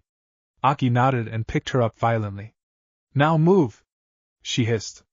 Kuratsuchi nodded quickly and raced for the tree line. Aki turned to the group and shouted, Come on! This way! You heard her! Anko yelled. Get the lead out! The group had finally made it out of the trouble and raced for the tree line. Kiba was still disoriented from the drug, so he lagged behind until Shino and Naruto grabbed him by the shoulders and dragged him off. They're getting away! A Konoha shinobi shouted, but before he could give chase, his throat was slit by an Iwa Kunoichi. In a thicket next to the battlefield, 2 root shinobi surveyed the chaos. This is getting out of hand, one root muttered. Now not only do we have to keep our own allies off the group, but now we have to stall Iwa. This a war waiting to happen. Maybe not, the other murmured. He was currently scrawling something onto a scroll. What are you writing? The first asked. You know how my clan has been developing a jutsu to read an enemy's surface thoughts. The second asked. Yes. Danzo-sama asked you to keep him well informed of the jutsu's progress, the first replied. Well, I think I just got it to work, the second responded. And it revealed some interesting things in the Tsutsuki's granddaughter's mind. What interesting things? The shinobi quickly finished writing and rolled up the scroll. Perhaps a way to prevent a war, the second answered. I must get this to Danzo-sama at once. Continue following the group as planned. I'll report to Danzo-sama and give him the assessment.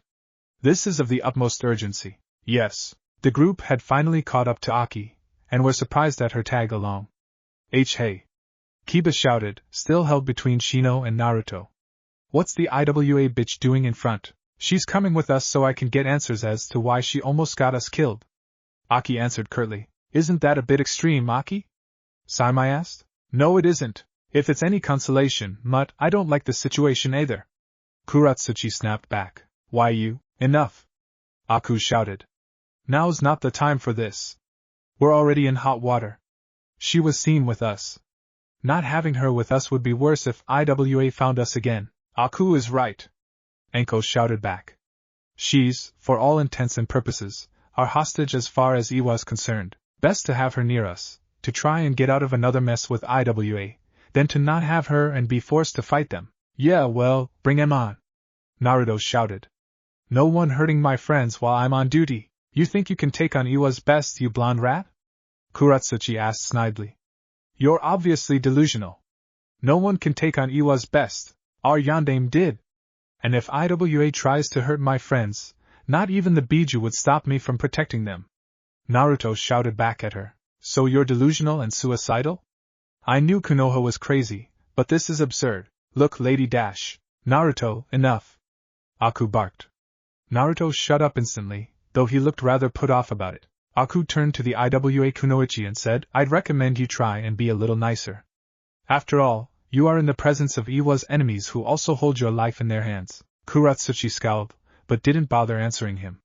She just huffed, and turned back to avoid looking at any of them. Naruto growled at her superior attitude, but Aku's voice broke through the group again. Everyone listen up.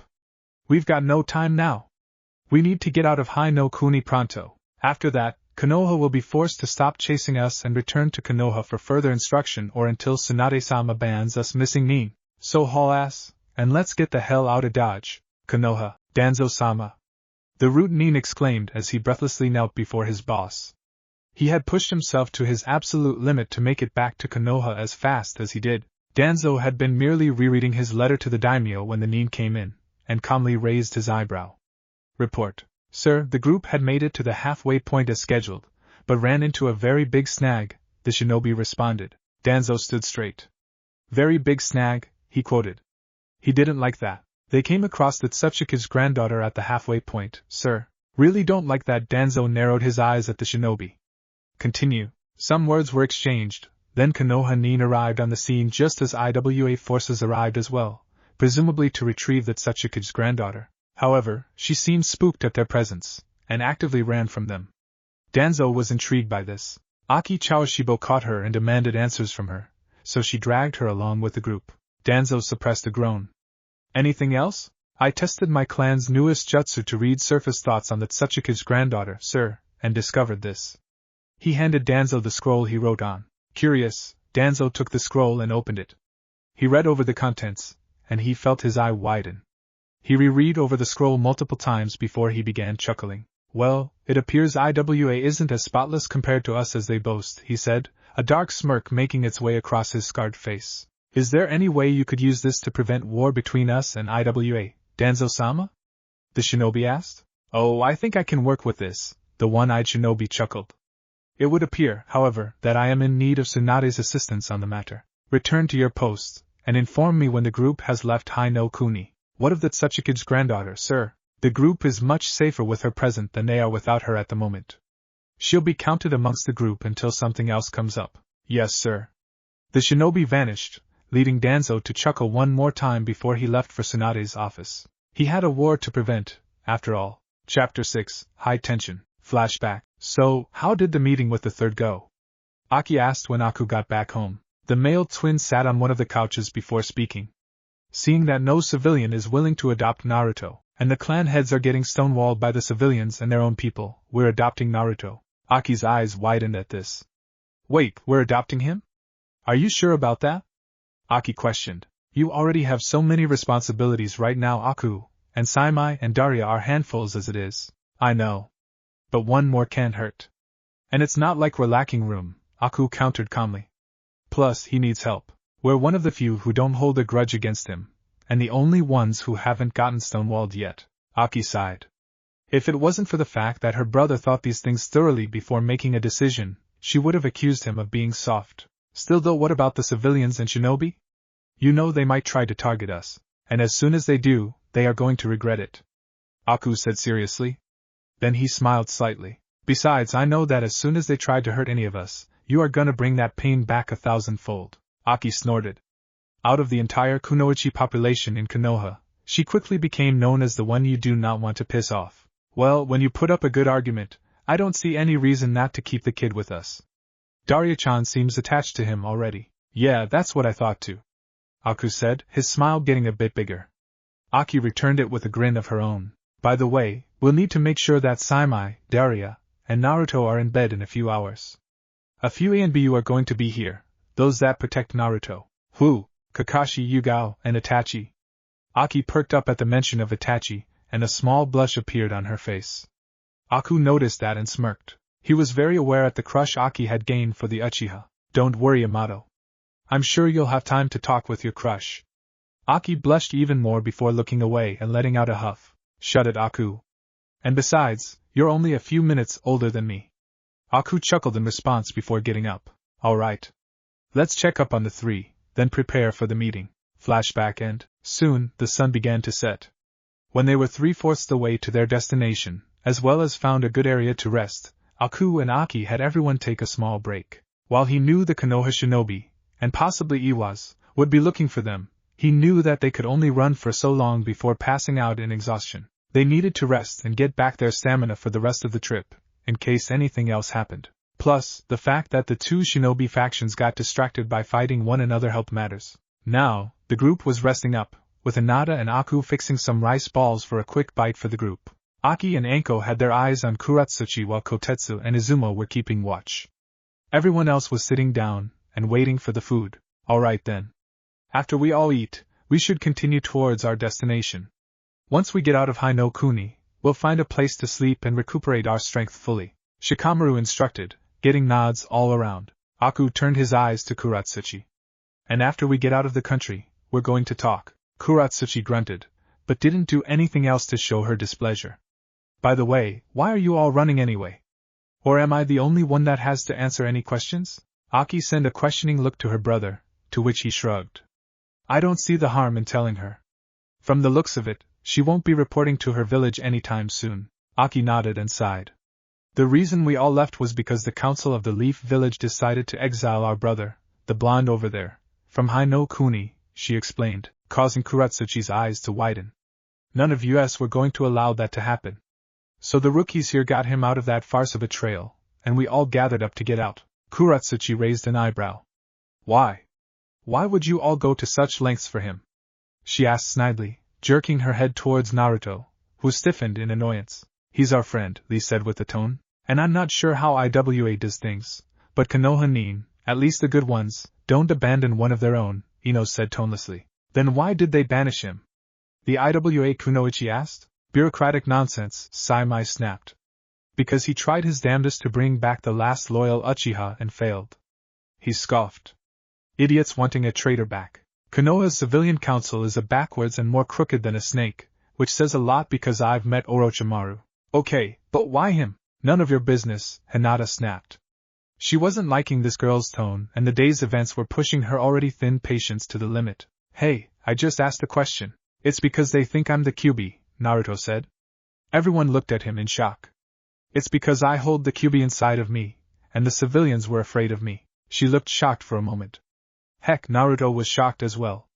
He wasn't sure why he felt the need to share that, but it came rolling out of his mouth unbidden. He was contemplating why he said that when she spoke up again. You're a Jinchuriki?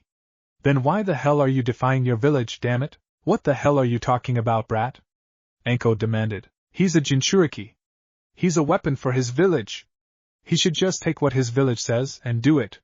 He doesn't deserve to do anything else. The temperature dropped rapidly around the group, even the fire seemed to drop a few degrees. What did you just say? Aki quietly hissed, the anger evident in her voice. In the corner of her eyes, she and Aku noticed Naruto stiffen. Kuratsuchi wasn't intimidated in the least. I said he is a weapon for his village. Nothing more, nothing less. That did it for Hinata. Before anyone could blink, she slapped on the IWA Kunoichi across the face, hard enough to make said Kunoichi lose her balance. While Kuratsuchi recovered from the sudden smack in the face, Hinata glared at her fiercely. You heartless bitch! Hinata shouted in pure anger, her Byakugan flaring up. He's not a weapon for anyone. Especially not for those corrupted civilians. Is that what all of you IWA Nin think of Jinchuriki? Daria questioned, obvious anger on her expression. If that's the case, then you IWA Nin are all heartless warmongers. That angered Kuratsuchi. How dare you? IWA is a great village, with each of our ninjas ready to defend the village. Even our Jinchurikis are loyal, while the Leaf's Jinchuriki is merely disobeying his users. By now, many in the group are really starting to hate her.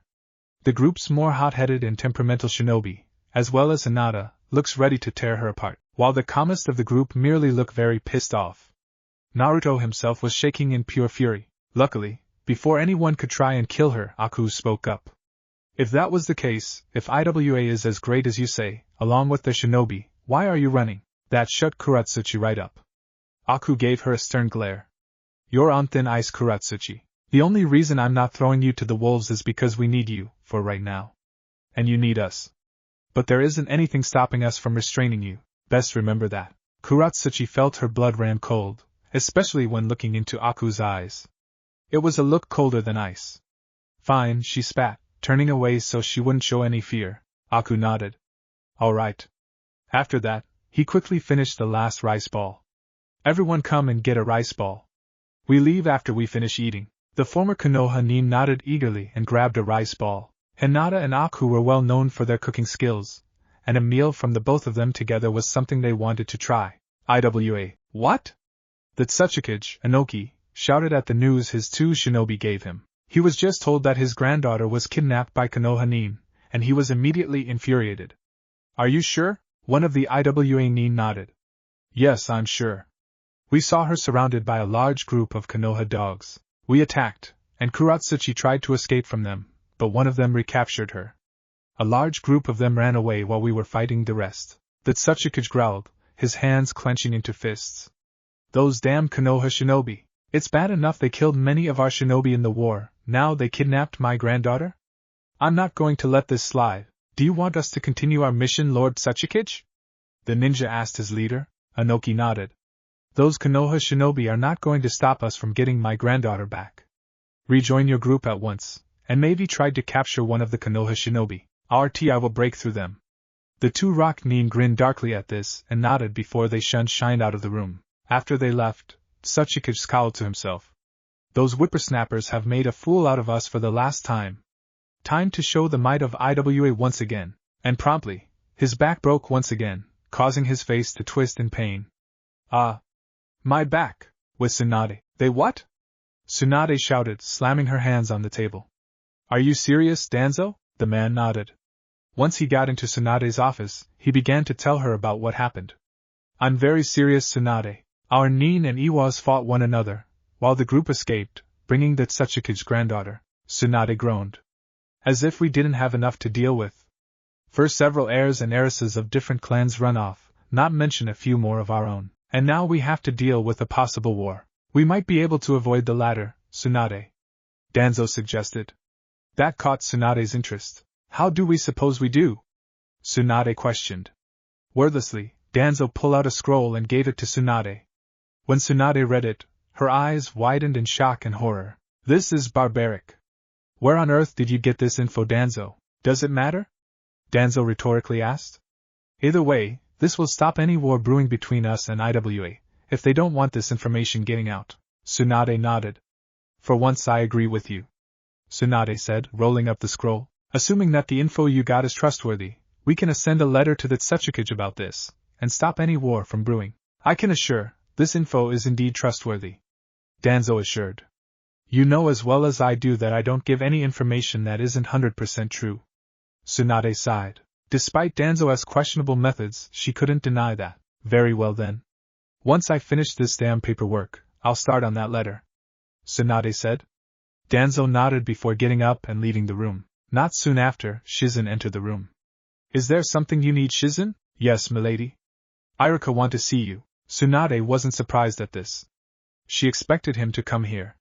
All right. Bring him in. A second later, Irika walked into the room. What is it you need, Irika? The Chunin took a deep breath before speaking. I would like to join the search for Naruto and the others, with Kakashi. Never thought Team 7 would end up like this, Kakashi thought as he walked through the village. He couldn't focus on anything, not even on his favorite series, due to the shocking news he had been received. And since Tsunade-sama had forbidden him and the other senseis from chasing after their genin teams because of the possibility of conflict of interests between them, he decided to take a stroll before the sun sets. First, Sasuke left the village and joined Orochimaru.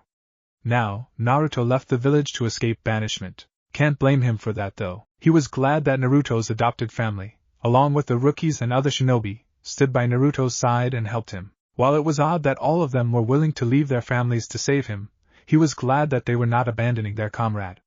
Like the council was about to do, he was a bit disappointed in Sakura though. Not just because she decided to not join the rest of the rookies, but because of how she treated Naruto when he got back. I hope Sakura and Sasuke took my Nindo to heart. Guess I was wrong. Hopefully, when she thought about her actions, she would realize how badly she treated her teammate and friend. She would have to, considering all of her friends left with Naruto. When he got near the village gate, he saw Irika starting to head out of the village. Irika! Kakashi called out. The man turned around when Kakashi called him. You're planning to go find Naruto and the others, aren't you? Irika nodded. Maybe I could talk to them about coming back to Konoha. See if we can stop the council from banishing them. Are you sure you can convince them? Kakashi asked him. And even if you do, are you sure you could stop the civilian council, the stubborn people they are, from banishing Naruto? Irika closed his eyes. I have to try. Irika said quietly. And if I can't, well, I wish all of them the best of luck. But I at least have to try. Kakashi nodded. I wish the best of luck to you, Irika, Kakashi said. Irika nodded before turning towards the gate and walking out. Be careful out there. Irika didn't respond, merely kept moving. After Irika was out of sight, Kakashi went back to his house, to hopefully catch some sleep. But he could not shake off the bad feeling that crept into his heart. With the group, Naruto and the group has been running for a whole night straight. They occasionally took breaks, but other than that, they didn't let themselves stop for too long. Too long might have Konoha or Iwa catch up to them. How long until we get out of the borders of Hai no Kuni, Shikamaru? Aku asked the instigator of the entire plan. It shouldn't be long. We're almost there, Shikamaru answered. Once we get to the borders, Konoha will have to stop chasing us. And since we will be in Oto, Iwa will have to hold off for a while, otherwise they risk a war with Orochimaru. That'll give us a lot of time to rest, Ino said in exhaustion. I'm getting tired of running. I agree. Yakumo agreed with her fellow kunoichi, the same amount of exhaustion in her voice. Saimai grinned at his female teammate. Come on, Yakumo, show some more stamina. The rest of us are only a little bit tired. Well, excuse me that all of you focus on ninjutsu and taijutsu, abilities consisting of moving around a lot. Yakumo snapped at the young Chaoshibo male. I can only focus on genjutsu. That's not a good excuse, considering Anko put us through a lot of vigorous training, even with your weak bod. Tobia spoke, getting a glare from the girl. In fact, since your body is getting stronger due to said training, Anko is considering increasing it near our level. Yakumo paled, especially when she saw the sadistic grin on Anko's mouth. Get ready for harder training, girlie, Anko said sadistically, earning a whimper from the genjutsu-only user. We're almost there, Aku announced to everyone, getting their attention and their focus. Let's pick up the speed. However, before they could go any faster, something stopped in front of them, causing all of them to stop. They were tense, ready to face the person in their way, when they recognized who the person in front of them was. Everyone's eyes widened. Especially Naruto's. Irika-sensei? Naruto stuttered out. The Chunin smiled at his surrogate younger brother. Hello, Naruto. Chaoshibo family. Chapter 7 Treiji. In Konoha, Kakashi and the other senseis had been forbidden from seeking out their genin teams. Kakashi was somewhat okay with this, because he felt Irika could handle this. He was the one closest to Naruto, after all.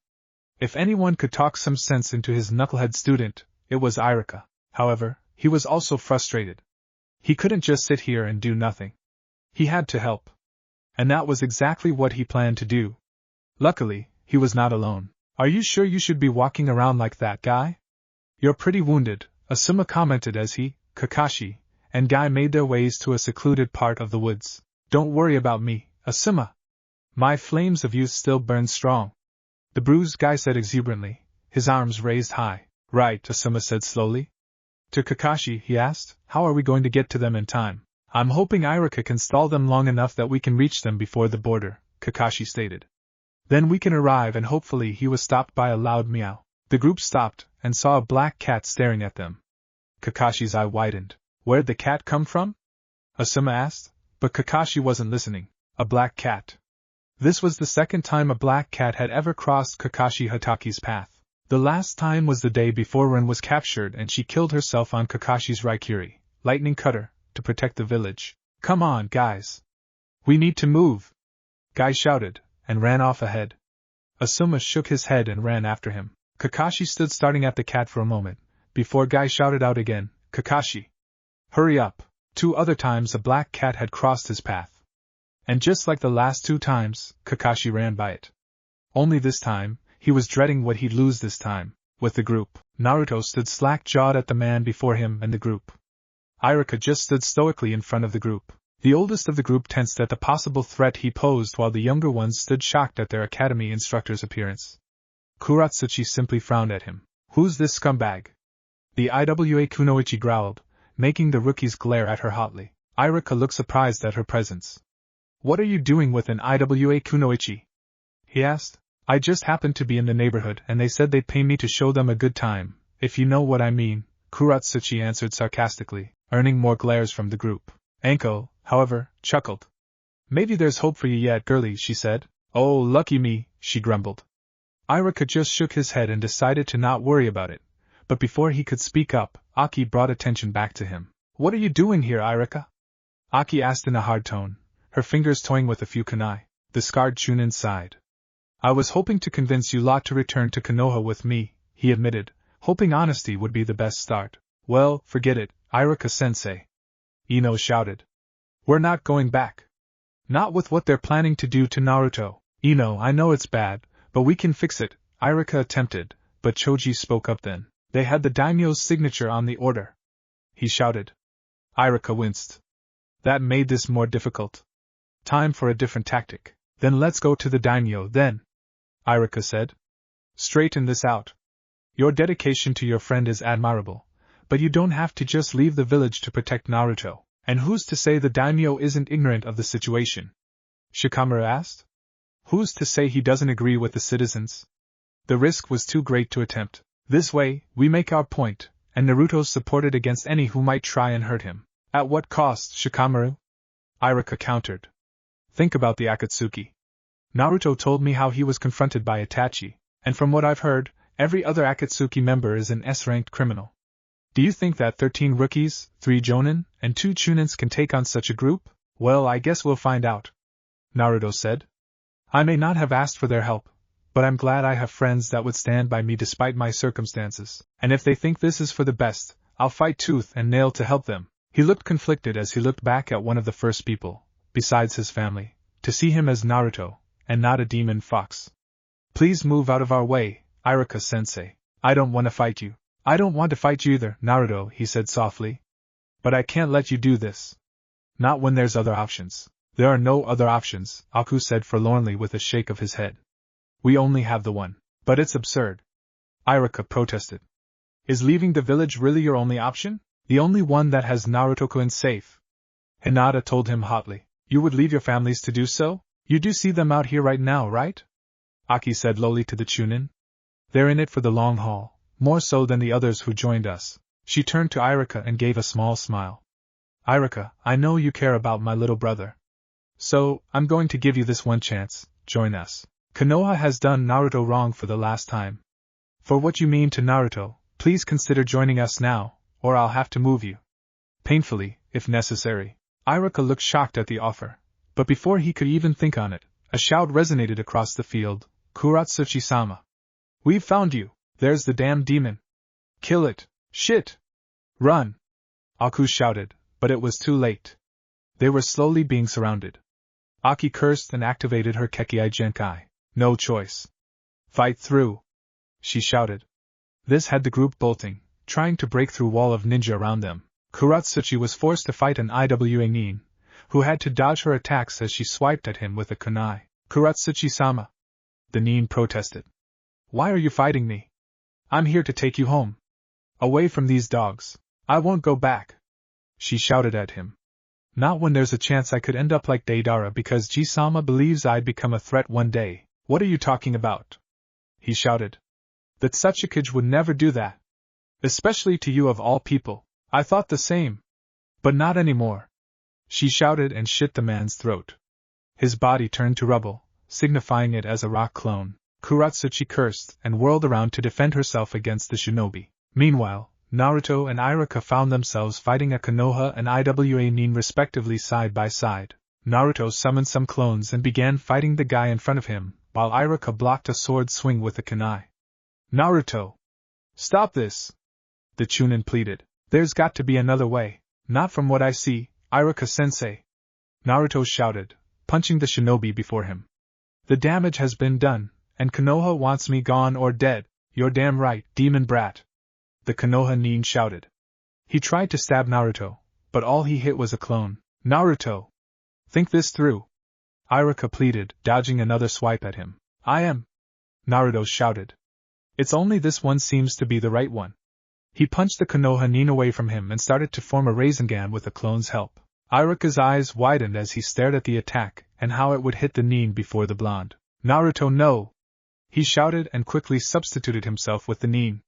In hindsight, it wasn't a good idea, because as soon as he did, the Konoha Nin had his throat slit by the IWA Nin, and Iruka appeared in front of Naruto, just in time for the Rasengan to be shoved into his chest. For Naruto, the world seemed to stop. The noise around him seemed to vanish entirely. His face slowly morphed into a look of horror, at the slowly creeping expression of pain on the face of one of the first people to look at him as a real person. The swirling orb of chakra in his hand slowly dug into the Chunin instructor's chest, shredding his skin and breaking his ribcage. Naruto tried to back off from the attack, but it was too late.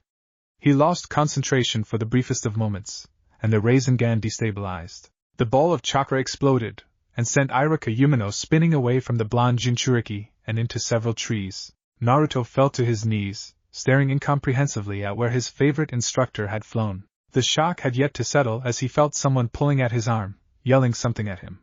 He couldn't see anything other than the trench his Rasengan had made. When the implications of what he just did finally registered in his brain, the world seemed to restart around him. Sound harshly returned to his ears as he let out a raw, hoarse scream.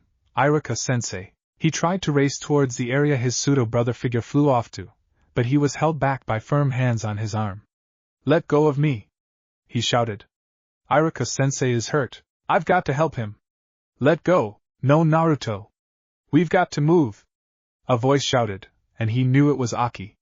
But even still, Iruka was in the tree line, hurt or worse. He couldn't just leave him. He tried to struggle harder, but his sister's unrelenting grip began dragging him away. "No! Let me go! Iruka-sensei is still over there. Aki, let me go! Iruka might die! Aki! Aki! Aki!" But she didn't let go, she merely kept dragging him to the others waiting in the tree line, leaving the fighting Konoha and IWA shinobi to deal with each other.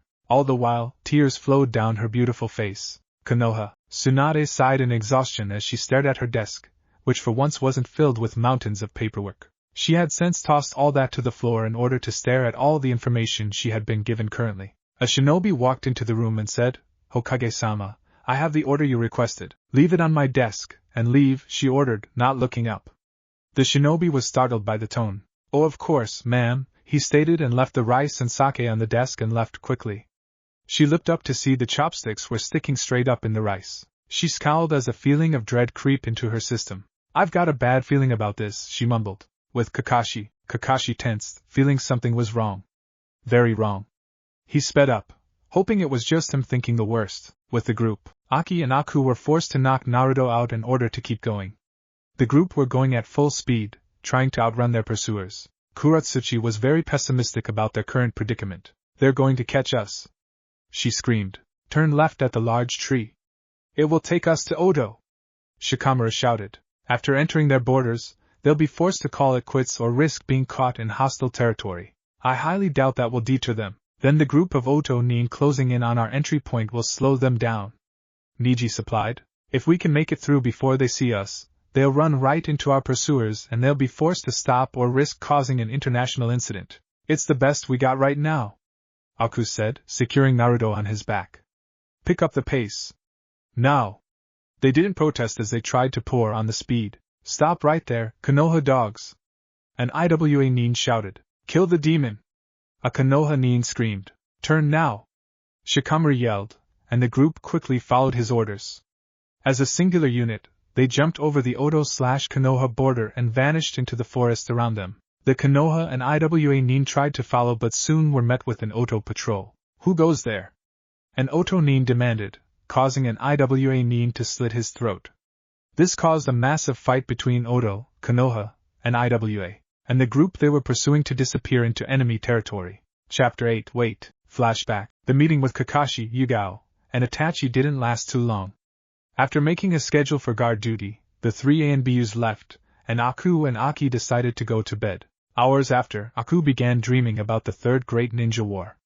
Memories of the mission he went on, the people he killed, comrades he saw die beside him flooded in his dream. The memories caused him to scream, "Aku! Aku, wake up!" Aku woke up with a gasp, sitting up abruptly.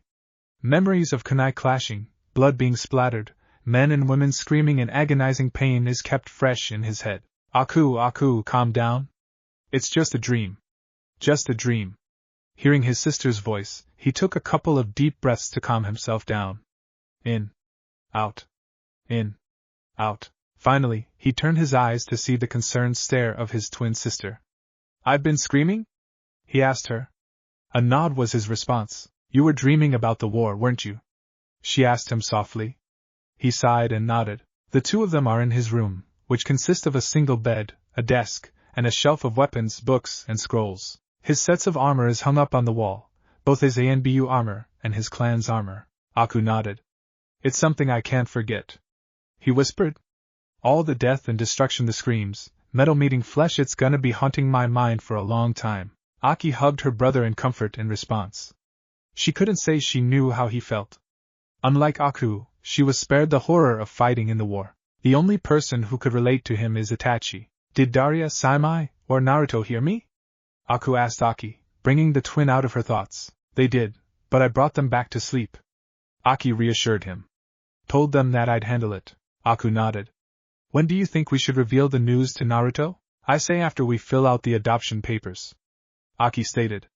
I don't have any doubts that we can adopt him, but better safe than sorry. It pays to be paranoid. Especially if you're a shinobi. Aku said with a chuckle. Finally, laid back down on his bed. Well, we better get some sleep before the adoption. It would be hard to deal with villagers if you're irritated. Yeah.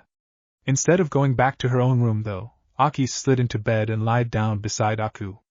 That didn't surprise Aku, though he did let out a sigh. Whenever he had a bad dream, his sister would stay by his side in case the nightmares reappeared. The first few times he argued with her about, but each time she remained stubborn about her position.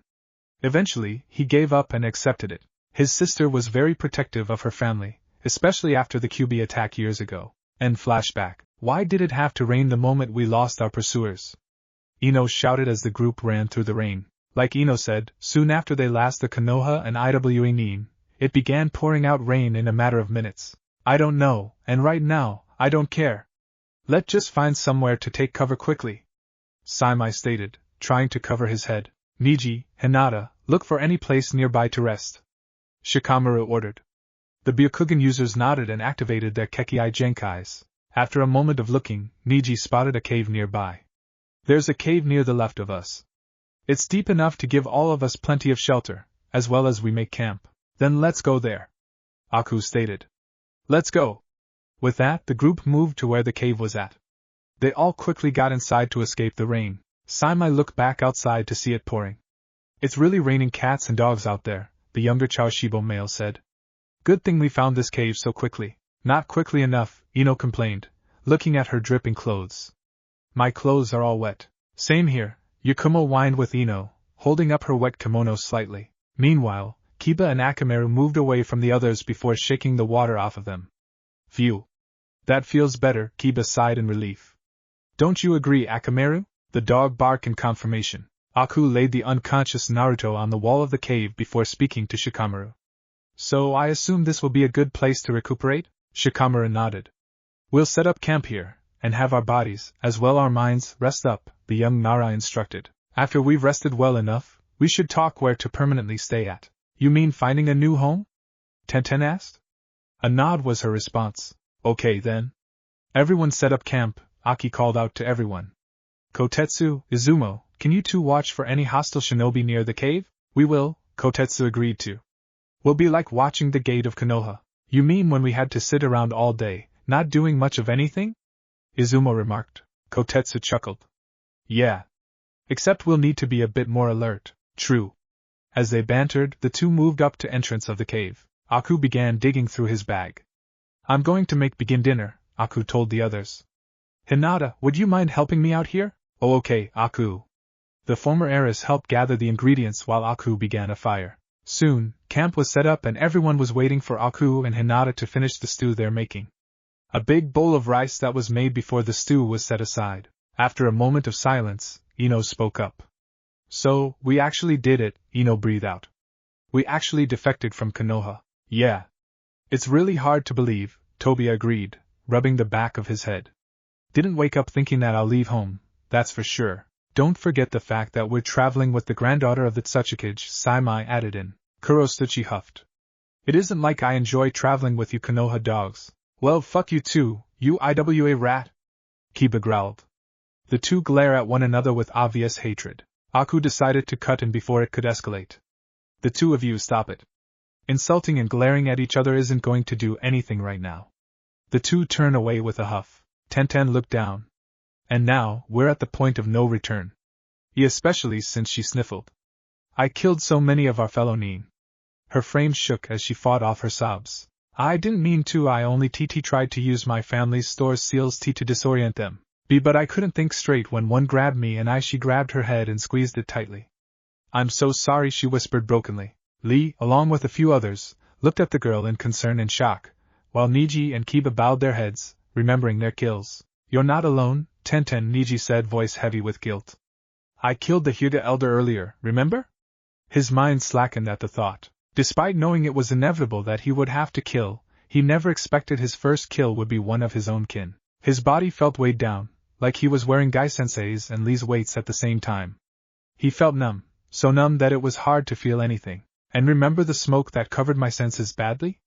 Kiba reminded them. Well, when I was still inside the smoke bomb, I ended up killing one of my clansmen, he whispered, his hands shaking badly. He stared down the clean digits, but he could still feel the blood coating them, staining them. He fought off the urge to wipe them on his jacket, knowing there was nothing on his fingers to wipe off. The rookies looked at Kiba and Tenten in shock while the Chunin and Jonin held sympathetic and understanding looks. However, before anything else could be said, a groan entered the room, getting everyone to turn the source. The source was Naruto, who was slowly waking up. What happened? Naruto mumbled under his breath. Everyone winced and tried to think of a way to tell him what had happened. Kuratsuchi, however, didn't care about his well-being. You hit that Irika guy with your Yandame's curse jutsu and sent him flying through the forest, and you most likely killed him, she said bluntly. You did, proceeded to grow majorly hysterical and, Kuratsuchi. Aku growled fiercely, making the girl stiffen in terror at the irate Jonin, but the damage had been done. Naruto's eyes grew wide as he remembered the last several hours. His form shook as he stared down his hands. He tried to think of something. Anything, but all he could see was Irika's pain-filled face before the man was sent flying away from him. I killed Irika? Naruto finally said, his eyes now filled with horror. He shook his head. No, he can't be dead. He can't be. Getting on his feet, Naruto turned to his adopted older brother and sister desperately. Aki, we need to go back. See if he's... Naruto, we can't go back. Aki said softly, her eyes getting filled with tears. Beside her was Daria, who clung onto and buried herself into the older sister's side, tears sliding down her cheeks. The Konoha and Iwa Nin are still hunting us. We don't even know if Irika is still at the same spot. But, besides, Naruto, it's extremely doubtful that he's alive, Aku said gravely. He hated to break the news to his adopted little brother, but he couldn't hide the facts from him. That would only hurt him in the long run. No one could have survived an attack like that. That got Naruto silent. The blonde looked down at the ground, despair clear on his face.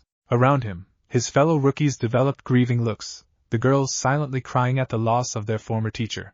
Irika Naruto slumped onto his knees, the look of horror still etched onto his face. Tears slowly built up into his eyes. I killed my teacher, my precious person. A sob choked through Naruto's throat as his tears started sliding his cheek. Daria, seeing her brother crying, moved from Aki and went over Naruto's side. The young girl wrapped Naruto in a hug, something the whiskered blonde returned tightly. Off to the side, Aki let the tears from her eyes side while Saimai clenched his fist and teeth, memories of seeing Irika getting launched away hitting them hard. Tch, pathetic. Those words brought everyone out of their trance, and their attention was brought towards Kuratsuchi. She looked at them condescendingly, crying over the fact that you killed someone? Did you forget that you're ninjas? Rogue ones at that. Anger slowly built up in several of them. Slowly, Aki stood up from the wall she was laying on. Oh boo-hoo, you killed your own people. Get over it. You should have expected to do that when running away, Kuratsuchi continued. If you didn't, then you're all idiot. Before she could finish, a blur passed through the group and pinned her to the wall. The blur was Aki Chawashibo, her Kekkai Genkai active. Red slitted eyes glared menacingly at Kuratsuchi. One word. Aki hissed venomously. One more word, I dare you. And you can see whether or not you'll survive. Kuratsuchi is both shocked at the speed the now blonde girl showed, as well as terrified of the threat and venomous thrown at her. Maybe she should learn to keep her mouth shut around these Konoha nin. While she wasn't afraid of the rookies, Aku and Aki terrified her right now. Aku kept his eyes on Aki and Kuratsuchi. If Aki actually does try to kill Tsuchika's granddaughter, he'd have to stop her. They still needed her with them, and killing her would only have Iwa targeting their group even more.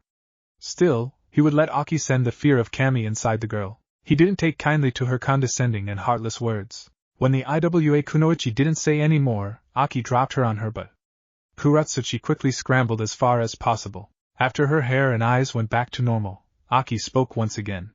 Now tell us the reason why you are running from the rock village, she demanded, and if I have to guess it has something to do with their TI division. Kuratsuchi's eyes widened in shock, and her skin paled at the mention of that group. How did you? I saw your reaction when we got surrounded by rock and leaf shinobi the first times, Aki answered curtly. Now tell us. What the hell does the TI do that made you pale so much? Everyone paid attention to the conversation, momentarily pushing off 4 of the rookies killing Konoha Nin. Anko was especially interested, seeing that she was in the TI group. She knew that what they did wasn't pretty, but from the looks of it, Iwa's TI division was doing something worse than usual. After a moment of silence, in which Kuratsuchi gathered her thoughts, the Iwa Kunoichi began speaking. I found out 2 things about my home village, she said quietly. I'll save what the TI did for last though. The first thing was that they framed fellow Iwa shinobi of horrible crimes before executing them. Several eyes widened in shock at this. What? Kiba growled in anger. They make up some sort of crime before blaming it on their own people? Their own shinobi? If it looks like they're a threat to the old man in any shape or form, he'll take steps to make sure they're executed or sent out as rogue nin, Kuratsuchi informed them, her hands gripping in anger. He doesn't care how much loyalty one of us show. If there are any signs in his eyes, he'll make sure to get rid of you. That angered the Konoha Nin, especially Naruto and the Chawashibo family. Many, if not all of them, valued loyalty to their village, as well as their comrades and family. To hear that Iwa would frame and cast out or kill their own people, just because they seemed like a threat, made their blood boil. And what's the other thing have you heard? Aku inquired, his eyes narrowed slightly to express his anger. At that, she shivered, pulling her knees up to her chest. They're inhumane with their treatment of prisoners, she confessed quietly. Treated them like mice. The TI group tortures them, not for info on their enemy, but as mean to get powerful jutsus. They performed experiments similar to Orochimaru's. Several paled at this revelation. Aku and Anko is the worst. The 2 of them have seen the results of his experiments, saw what he did, Anko more so. To hear that a village is doing Orochimaru-like experiments is hard to imagine. Even Kuma wouldn't go that far. Seriously? Their experiments is as bad as that sicko? Saimai questioned in disbelief. No way. That isn't possible. Trust me, I would love to believe that, Kuratsuchi retorted, though her tone didn't have the usual bite when talking to them. But I saw the proof myself. Those experiments were used to make other ninjas loyal to Iwa, as well as steal Kekkai Genkai. Any Iwa shinobi that was accused of treason, and is still alive and didn't get the chance to run, are a part of those experiments. Everyone was horrified at what they're hearing, especially the rookies. True, Konoha hasn't been friendly with Iwa for a long time, but they would have never imagined them doing something like that. I don't think I want to know what the exact experiments are, Ino moaned. Yeah. If you say they are as bad as Orochimaru's, I'm taking your word for it, Kiba said with a grimace. He had seen the results of those experiments in the mission to get back Sasuke, and it wasn't something he would like to remember. Naruto, Niji, Lee, Choji, and Shikamaru silently agreed with their canine friend. Aku was the first to recover. Alright then. We'll avoid the rock as far as possible. He then noticed Anko clenching her fist angrily, slightly shaking. He gently placed his hand on hers. Hey. You're alright? Anko took some deep breaths before turning to Aku. Yeah, I am. Aku stared at her before nodding. Alright. Just let me know if you want to talk about it. Turning his attention back to the group, he spoke up. Alright, Genin, after dinner is over, get some sleep. It's been a long day for all of you, so you'll need the rest. We'll reconvene about what will be our next move tomorrow. He then went over to the pot of stew above the fire. And speaking of dinner, the stew should be done by now. Hinata, you mind helping fix up dinner? Hi Aku. Soon, the 2 served everyone a bowl of stew and rice. Since Kotetsu and Izumo were guarding the cave, Aku went over to where they were at to give them their meal. Later, soon, the rookies and Kuratsuchi were all asleep. The ones who had their first kills looked the most exhausted out of the group. The older Chunin and the Jonin stayed up, their guard up for anything. Even though Kotetsu and Izumo are in watch, it was better that the more experienced fighters were still up. Aku and Aki are sitting beside each other, with their siblings, full-blooded and adopted, asleep near them. Naruto and Daria are entangled together, dry tears on their cheeks. Aki smiled sadly at the sight of the two sleeping with one another. Took them long enough to get to sleep. Not that I blame them though. She looked down, her smile gone. Irika's death is one of the things that's keeping me awake, too. Aku grabbed her sister's hand in comfort. When Irika began caring for Naruto, began seeing him as Naruto rather than the demon fox, the rest of the siblings got close to the Chunin.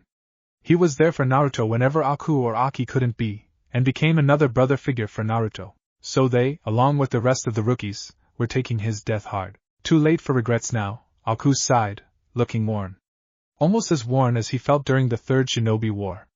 We made our choice. None of us imagined that Naruto would have killed him. The two siblings stayed silent, mourning the loss of their friend. Anko remained silent as well, knowing that the two need the silence. Finally, after a long moment of silence, Anko spoke up. So, where are we going to go from here, Aku? The snake mistress asked him. We'll need to find a place to make a home. Aku was the first to speak. Yeah, I have a few ideas, he answered. Haru no Kuni and Nami are two options. We have allies there that will help hide us. Suna is also an option as well, but none of those villages are sure things, Aki said with a frown. Who knows what lengths those idiots in the council will go to get Naruto, not to mention the heirs and heiresses of each clan, Anko added in. But I don't see any other choices. Mizu, Kumo, Iwa, and Oto are no-goes, and we don't have any other allies in the other minor villages or countries. Well, there is one more place we can go to, Aku mentioned. It's something that came up in my mind a while ago. That got the girl's attention. Really? What is it? Anko asked him. It's a place the Chaoshibo clan formerly stayed at before coming to the Leaf. Aku informed them, a thinking frown on his face. A place that has been destroyed for a while now. It took a second for Aki to realize what he was talking about it. But when she did, her eyes widened. Wait, you're talking about? Yes. Aku confirmed her silent question. The Chaoshibo clan's old compound, deep within Sanmyaku no Kuni, Chapter 9 Rest. You did this. How could you, Naruto? You should have been the one to die. Mizuki was right about you. You are the Kyubi. Naruto gasped in horror as he bolted up, somehow untangling himself from Daria's arms wrapped around him. He tried to regain his breath as he looked around in fright, thinking Irika was going to hurl abuse at him again, only to see his friends still asleep around him. He looked around for Aku and Aki when he heard a gruff, "They left." He turned to see Kuratsuchi sitting on a rock just above them. Went to hunt for some food. He scowled at her, but grunted in acknowledgement. Calm again, he looked around the cave, since he didn't get a good chance last night. The cave seemed to incline down to where they were currently. The rookies and he were actually in a depression where the cave flattened out, all sprawled around the remnants of a fire. Kuratsuchi herself was on a higher incline, seemingly trying to distance herself from them. Naruto stopped his observations and held his head with both hands, trying to fight off the agony he felt in killing Irika. He began shaking slightly as he attempted to force the negative thoughts away. Kuratsuchi noticed this and frowned. Why are you so worked up over that guy's death? She asked, trying to keep her tone blank. She didn't want to admit she was the slightest bit curious. Naruto glared at her for a moment, hesitant to tell her. However, he thought about it and figured she already knew of his Jinchuriki status, so there was no reason not to tell her. It was a few minutes after she asked when he replied, Irika-sensei was one of the first people after my family that accepted me for me. Before them, the villagers saw me as the Kyubi reincarnated and did their best to hurt, ignore, and belittle me, or all three at the same time. I barely graduated because of the shinobi instructors kept sabotaging my work. But not Irika-sensei. He saw me for who I was, not for what I carried. He tried his best to help in the academy, and soon it felt like I had another big brother looking out for me. Naruto ended there, and didn't say anything else. He just looked at Kuratsuchi intently. Kuratsuchi didn't react to his staring.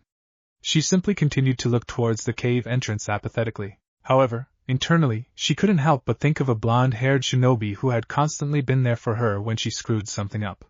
She frowned. Don't forget, she said softly, catching Naruto by surprise. Don't forget the look on his face. Don't forget what it felt like when you killed that man, she continued, shocking Naruto for a moment. Never forget the pain you feel, or the nausea it brought you. Naruto frowned at her. Is there a point to this? He growled. Kuratsuchi ignored him. Because the moment you do, she said. The second you forget all that pain, she looked at Naruto intently. Is the day you finally become a monster, she finished, making Naruto blink in shock. The day you forget the agony you felt over that kill will be the day you stop caring, and the day you lose all sense of humanity you have. Naruto stared at her in shock. Why are you telling me this? He asked, attempting to calm down. Kuratsuchi's response was to scoff and turn away from him. When she didn't move to answer, Naruto began to grow irritated. Hey! Stop ignoring me! He shouted. Again, Kuratsuchi ignored him. With Anko, Aku, and Aki, a kunai to the neck was all it took for a deer to fall to the ground dead. Aku nodded as he shunshined down to the buck and carefully draped the deer across his shoulders and reappeared beside his comrades. Nice shot, Aku-kun, Anko purred seductively. Aku grunted and looked at them. How did you two fare? He asked, not rising to Anko's teasing. The snake mistress pouted at that. I was able to trap a few rabbits, Aki answered, holding her catches up. I was able to scrounge up some herbs and mushrooms, Anko continued, still pouting as she held up her quarry. Aku nodded to her. Very good, he told them. This will be enough for the time being. Let's head back for now. They nodded and began racing back to the cave. After a few moments of silence, Anko spoke up. Do you really think your clan's old compound in Samyako no Kuni is the best option, Aku-kun? She asked. It's the farthest location from Konoha, Aku explained. Not to mention, it's also easily defensed against IWA. Will we even be able to make it there before the tracker Nin are assigned to search for us? Aki asked. Probably not, but we can definitely put a lot of distance between us and them before then, Aku replied. So how are we going to get there? Anko asked dubiously. Because if I remember correctly, Samyako no Kuni borders IWA and to get there we'll have to cross their borders. Not if we go the long way around, Aku countered. There's a strip of land in between IWA and Suna, which is considered neutral territory, and right in the middle of it is a massive fissure. Like a dividing line. We go through that territory, then we can go through Akuma no Kuni and come up to Samyako with little difficulty. It's all we have currently, Aki sighed, shaking her head. How soon should we start heading there, you think? The others are tired, so at the earliest, hopefully in just few more days at the most, Aku thought aloud with a frown. However, it might be profitable to leave before all this heat dies down. With us in Oto, IWA after that Tsuchika's granddaughter with us, and Konoha's animosity with both, there's a chance that they can't immediately send Tracker Nin after us. With the political firestorm we've started, the girls were silent at that. They stayed quiet until they reached the cave. Izumo and Kotetsu noticed their arrival and eased up a bit. Good hunting? Izumo asked. The small group nodded as they walked through the maw of the cave. The rookies, except Naruto and Kuratsuchi, were starting to wake up as they walked in. Kiba looked ragged as he lifted himself up and groaned. I think that smoke had some sort of after effects, he mumbled. I feel like I'm about to hurl. Akamaru whined and rubbed up against his master, hoping to comfort him. Hey, are you okay, Kiba-kun? Hinata asked, as she walked over to him. He smiled slightly at her. I am fine, Hinata, the Inuzuka heir said. He moved to his side and continued, I think I'll just lay here for a while. How's everyone feeling? Aki asked. Like crap, Kiba mumbled. I'm okay, apart from the whole I just became a rogue mean thing, Yakumo said sarcastically. Still alive, Tobia groaned as he moved to a sitting position. Chawashibo clan is still frosty, Saimai called out as he stood and stretched. Daria nodded and rubbed her eyes as she yawned loudly. I am well rested, Shino said in his usual blank tone. The others groaned their agreements. Niji and Tenten seemed a little out of it, but Aku expected that since they had their first kills just yesterday. His eyes darted to Naruto, who was simply staring at where their fire was with a sad, but contemplative look on his face. Aku frowned, but decided not to say anything yet. Instead, he shook his head and looked to Shikamaru and asked, So what's your plan now that you all are out of Konoha? Shikamaru turned to Aku. We were going to decide that after we got away, he admitted. Obviously, any place that Naruto would have been welcomed at are out because of ties with Konoha at the moment, and going there would only bring us more trouble. Aku nodded. I suspected as much, he admitted. It would have been counterproductive if you tried to plan escaping a village as large Konoha whilst researching other places to hide out in. We did do some research, though, Ino interjected, a little cross. Akuma no Kuni was one option, and a few lands behind it, but we decided to discuss it when we wouldn't run the risk of being compromised. Again Aku nodded. Again smart. He looked to the rookies and asked, Tell me, did you all ever discuss Samyako no Kuni as a possible destination? It was considered, Shino confirmed with a nod. However, we wrote it off because all of the valleys and plains in Samyako were not the best places to hide all of us. Unless you go into the mountains themselves, Shikamura continued. But with all the dangers associated with them, we decided it was not the best option. Aku nodded once more. I understand your reasoning, he admitted. But what if I told you there was place within those mountains that was safe from those dangers? Naruto, Daria, and Saimai's eyes shot up at that, while the others looked dubious. No such thing, Kuratsuchi scoffed. Iwa's searched those mountains for years. Only things there are falling rocks, deadly animals, and barbaric tribes. Not to mention the numerous outposts IWA has in the area. We'd be caught in minutes. Not unless we know of a clan that used to live in those mountains, Aki said airily. The rookies and Kuratsuchi looked at her, curious. You know something, Shino commented assuredly. We do. Aku nodded. The Chaoshibo clan originates from there, he explained. There's an old clan compound that we could use. It's easily defensible, and no one knows about it but all of us. The rookies were silent until Kuratsuchi spoke up. So that's why. She accused, pointing a finger at Aku. Jisama kept saying something about a powerful clan had come from Samyako being the reason they haven't pulled back troops. Your clan is that clan he mentioned. More than likely, Aku confirmed. Aki and I can lead you rooks through a safe passage in Samyako, and hopefully find the compound in working order. Even if we don't ultimately stay there, it will be safe enough for us to decide our next course of action. Can we even make it there safely? Yakumo asked. If we are careful, yes. We can travel through the neutral territory between Suna and IWA and hopefully avoid detection from there, Aki spoke up. After that, we can travel through Akuma no Kuni and up into Samyako. The rookies seemed to think about that. Hinata frowned thoughtfully. How long would it take T to get there from here? She asked. From here? A month, give or take, Aku answered. And now with a destination in mind, we need to think about moving as soon as we're all able. With Oto, IWA, and Konoha most likely dealing with a mountain's worth of red tape and paperwork because of our stunts yesterday, it would be best to move as soon as possible. Aku's right, Shikamura said aloud.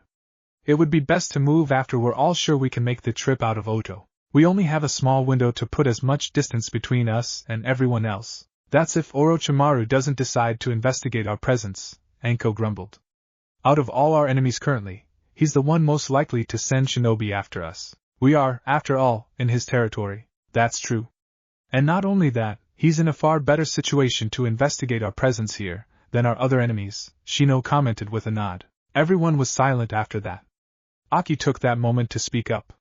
We can't worry about that right now, she said. For now, let's just rest our tired bodies and minds, and worry about returning to 100% before we concern ourselves with unknowns right now. Okay? No one protested as they nodded. Aku nodded at the agreement. All right. That's it for now, he announced. Let's get breakfast started and rest up while we can, because when we leave here, we won't be getting many more rests like this. Kuratsuchi hadn't moved all day, while the others mingled around the cave and 2 or 3 of them went exploring further into the cave as the day wore on. The IWA Kunoichi stayed stationary at her spot, staring at the gaping mouth of the cave. She wanted nothing to do with the shinobi around her. Never mind the fact they helped her get away from IWA. She found herself thinking back to that day she wandered into her grandfather's office. She was having trouble with the fact that Deidara, the shinobi that had helped her the most since she joined the IWA shinobi force, the man she had seen as a brother, had abandoned IWA and went rogue. She sought out her Jisama for advice, but was forced to wait for him in his office when she saw the dossier on his desk. She, admittedly, was curious. She had always sat at the Tsuchikage desk with her grandfather, as he showed her, and explained the ins and outs of being a kage when she was younger. She tried to keep her kunoichi training up and not snoop, but then she noticed Deidara's name on a loose sheet sticking out of the file. The rest was, as they say, history. Here, a soft voice called out to her, making her tense up and reach for a kunai. Turning, she noticed Aki Chaoshibo standing at her side, holding out a plate of food to her. The tomboy eased up and holstered her kunai. She took the plate with a grunt and turned away from Aki. The black-haired kunoichi simply sat next to the younger girl and observed her. I don't know what you said to Naruto, but thank you, Aki said softly. Kuratsuchi didn't acknowledge her at first. What makes you think I said anything to him? Well, since it's obvious that you were the only other one awake and near him this morning when Aku, Anko, and I went hunting, and Izumo and Kotetsu said Naruto didn't come to them, it wasn't hard, she explained. As well as the fact The rooks haven't had that kind of mission yet. Only Naruto has, and he only experienced death take people he called friends, not taking a life. Kuratsuchi grunted. I don't know what you're talking about, Chaoshibo, she muttered. You're obviously delusional if you think I said something to a Konoha dog like that. She hesitated, thinking of the last time she insulted the blonde. Like him, she stuttered out. Aki said nothing. She just stood up and said, well, either way, thanks. Whatever you said helped Naruto out a great deal. Kuratsuchi didn't respond. I'm grateful for that, Aki told her, and walked away. The IWA Kunoichi simply looked on as Aki went back down to her family, envy racing through her. Why was that blonde bastard able to have a family that supported him without question when her own supported countless monstrosities? She bit down on the response. Life wasn't fair. That was the first thing IWA taught their shinobi. She gave out an annoyed and frustrated sigh. Life sucks, then you die. Truer words have never been spoken, the tomboy thought. IWA. Anoki was infuriated. Not only was his granddaughter not back at IWA yet, but also kidnapped by Konoha shinobi and now in a foreign land where he couldn't get in because of legal bullshit. The diminutive Kage paced in front of his desk in a rage when an Anbu appeared before him. Sachikage-sama, he intoned. We've received word from the Otokage. He's allowed us access to their borders to search for Kuratsuchi-sama in exchange for the Konoha rogues holding her captive. Finally some good news, the oldest Kage grumbled lowly. So it's confirmed the dogs holding her are rogues? Hi. All we know so far is they banished one of their genin, only for a handful of their shinobi to grab the aforementioned genin and leave Konoha, the Anbu explained. Very well, organize a team of tracker Nin, and find her. I want her back in IWA before sundown tomorrow, Anoki shouted, slamming his fist on his desk, sending papers and files flying off. Hi. The Anbu shined out, leaving the short man alone. The man sighed and walked back to his chair when he noticed something on the ground. Picking it up, he noticed it was the TI's report on Project Bloodline. However, he noticed something amongst the papers, something that didn't belong, a necklace. A necklace he himself bought Kuratsuchi the day she graduated the academy. Kuro-chan, he sighed. What if Kiba calls Naruto a demon council bashing? And thanks for watching my video till the end. If you enjoy this content, then do consider subscribing to my channel. And leave a like if you guys need the next part, comment down and thanks for watching the video and see you guys in the next video.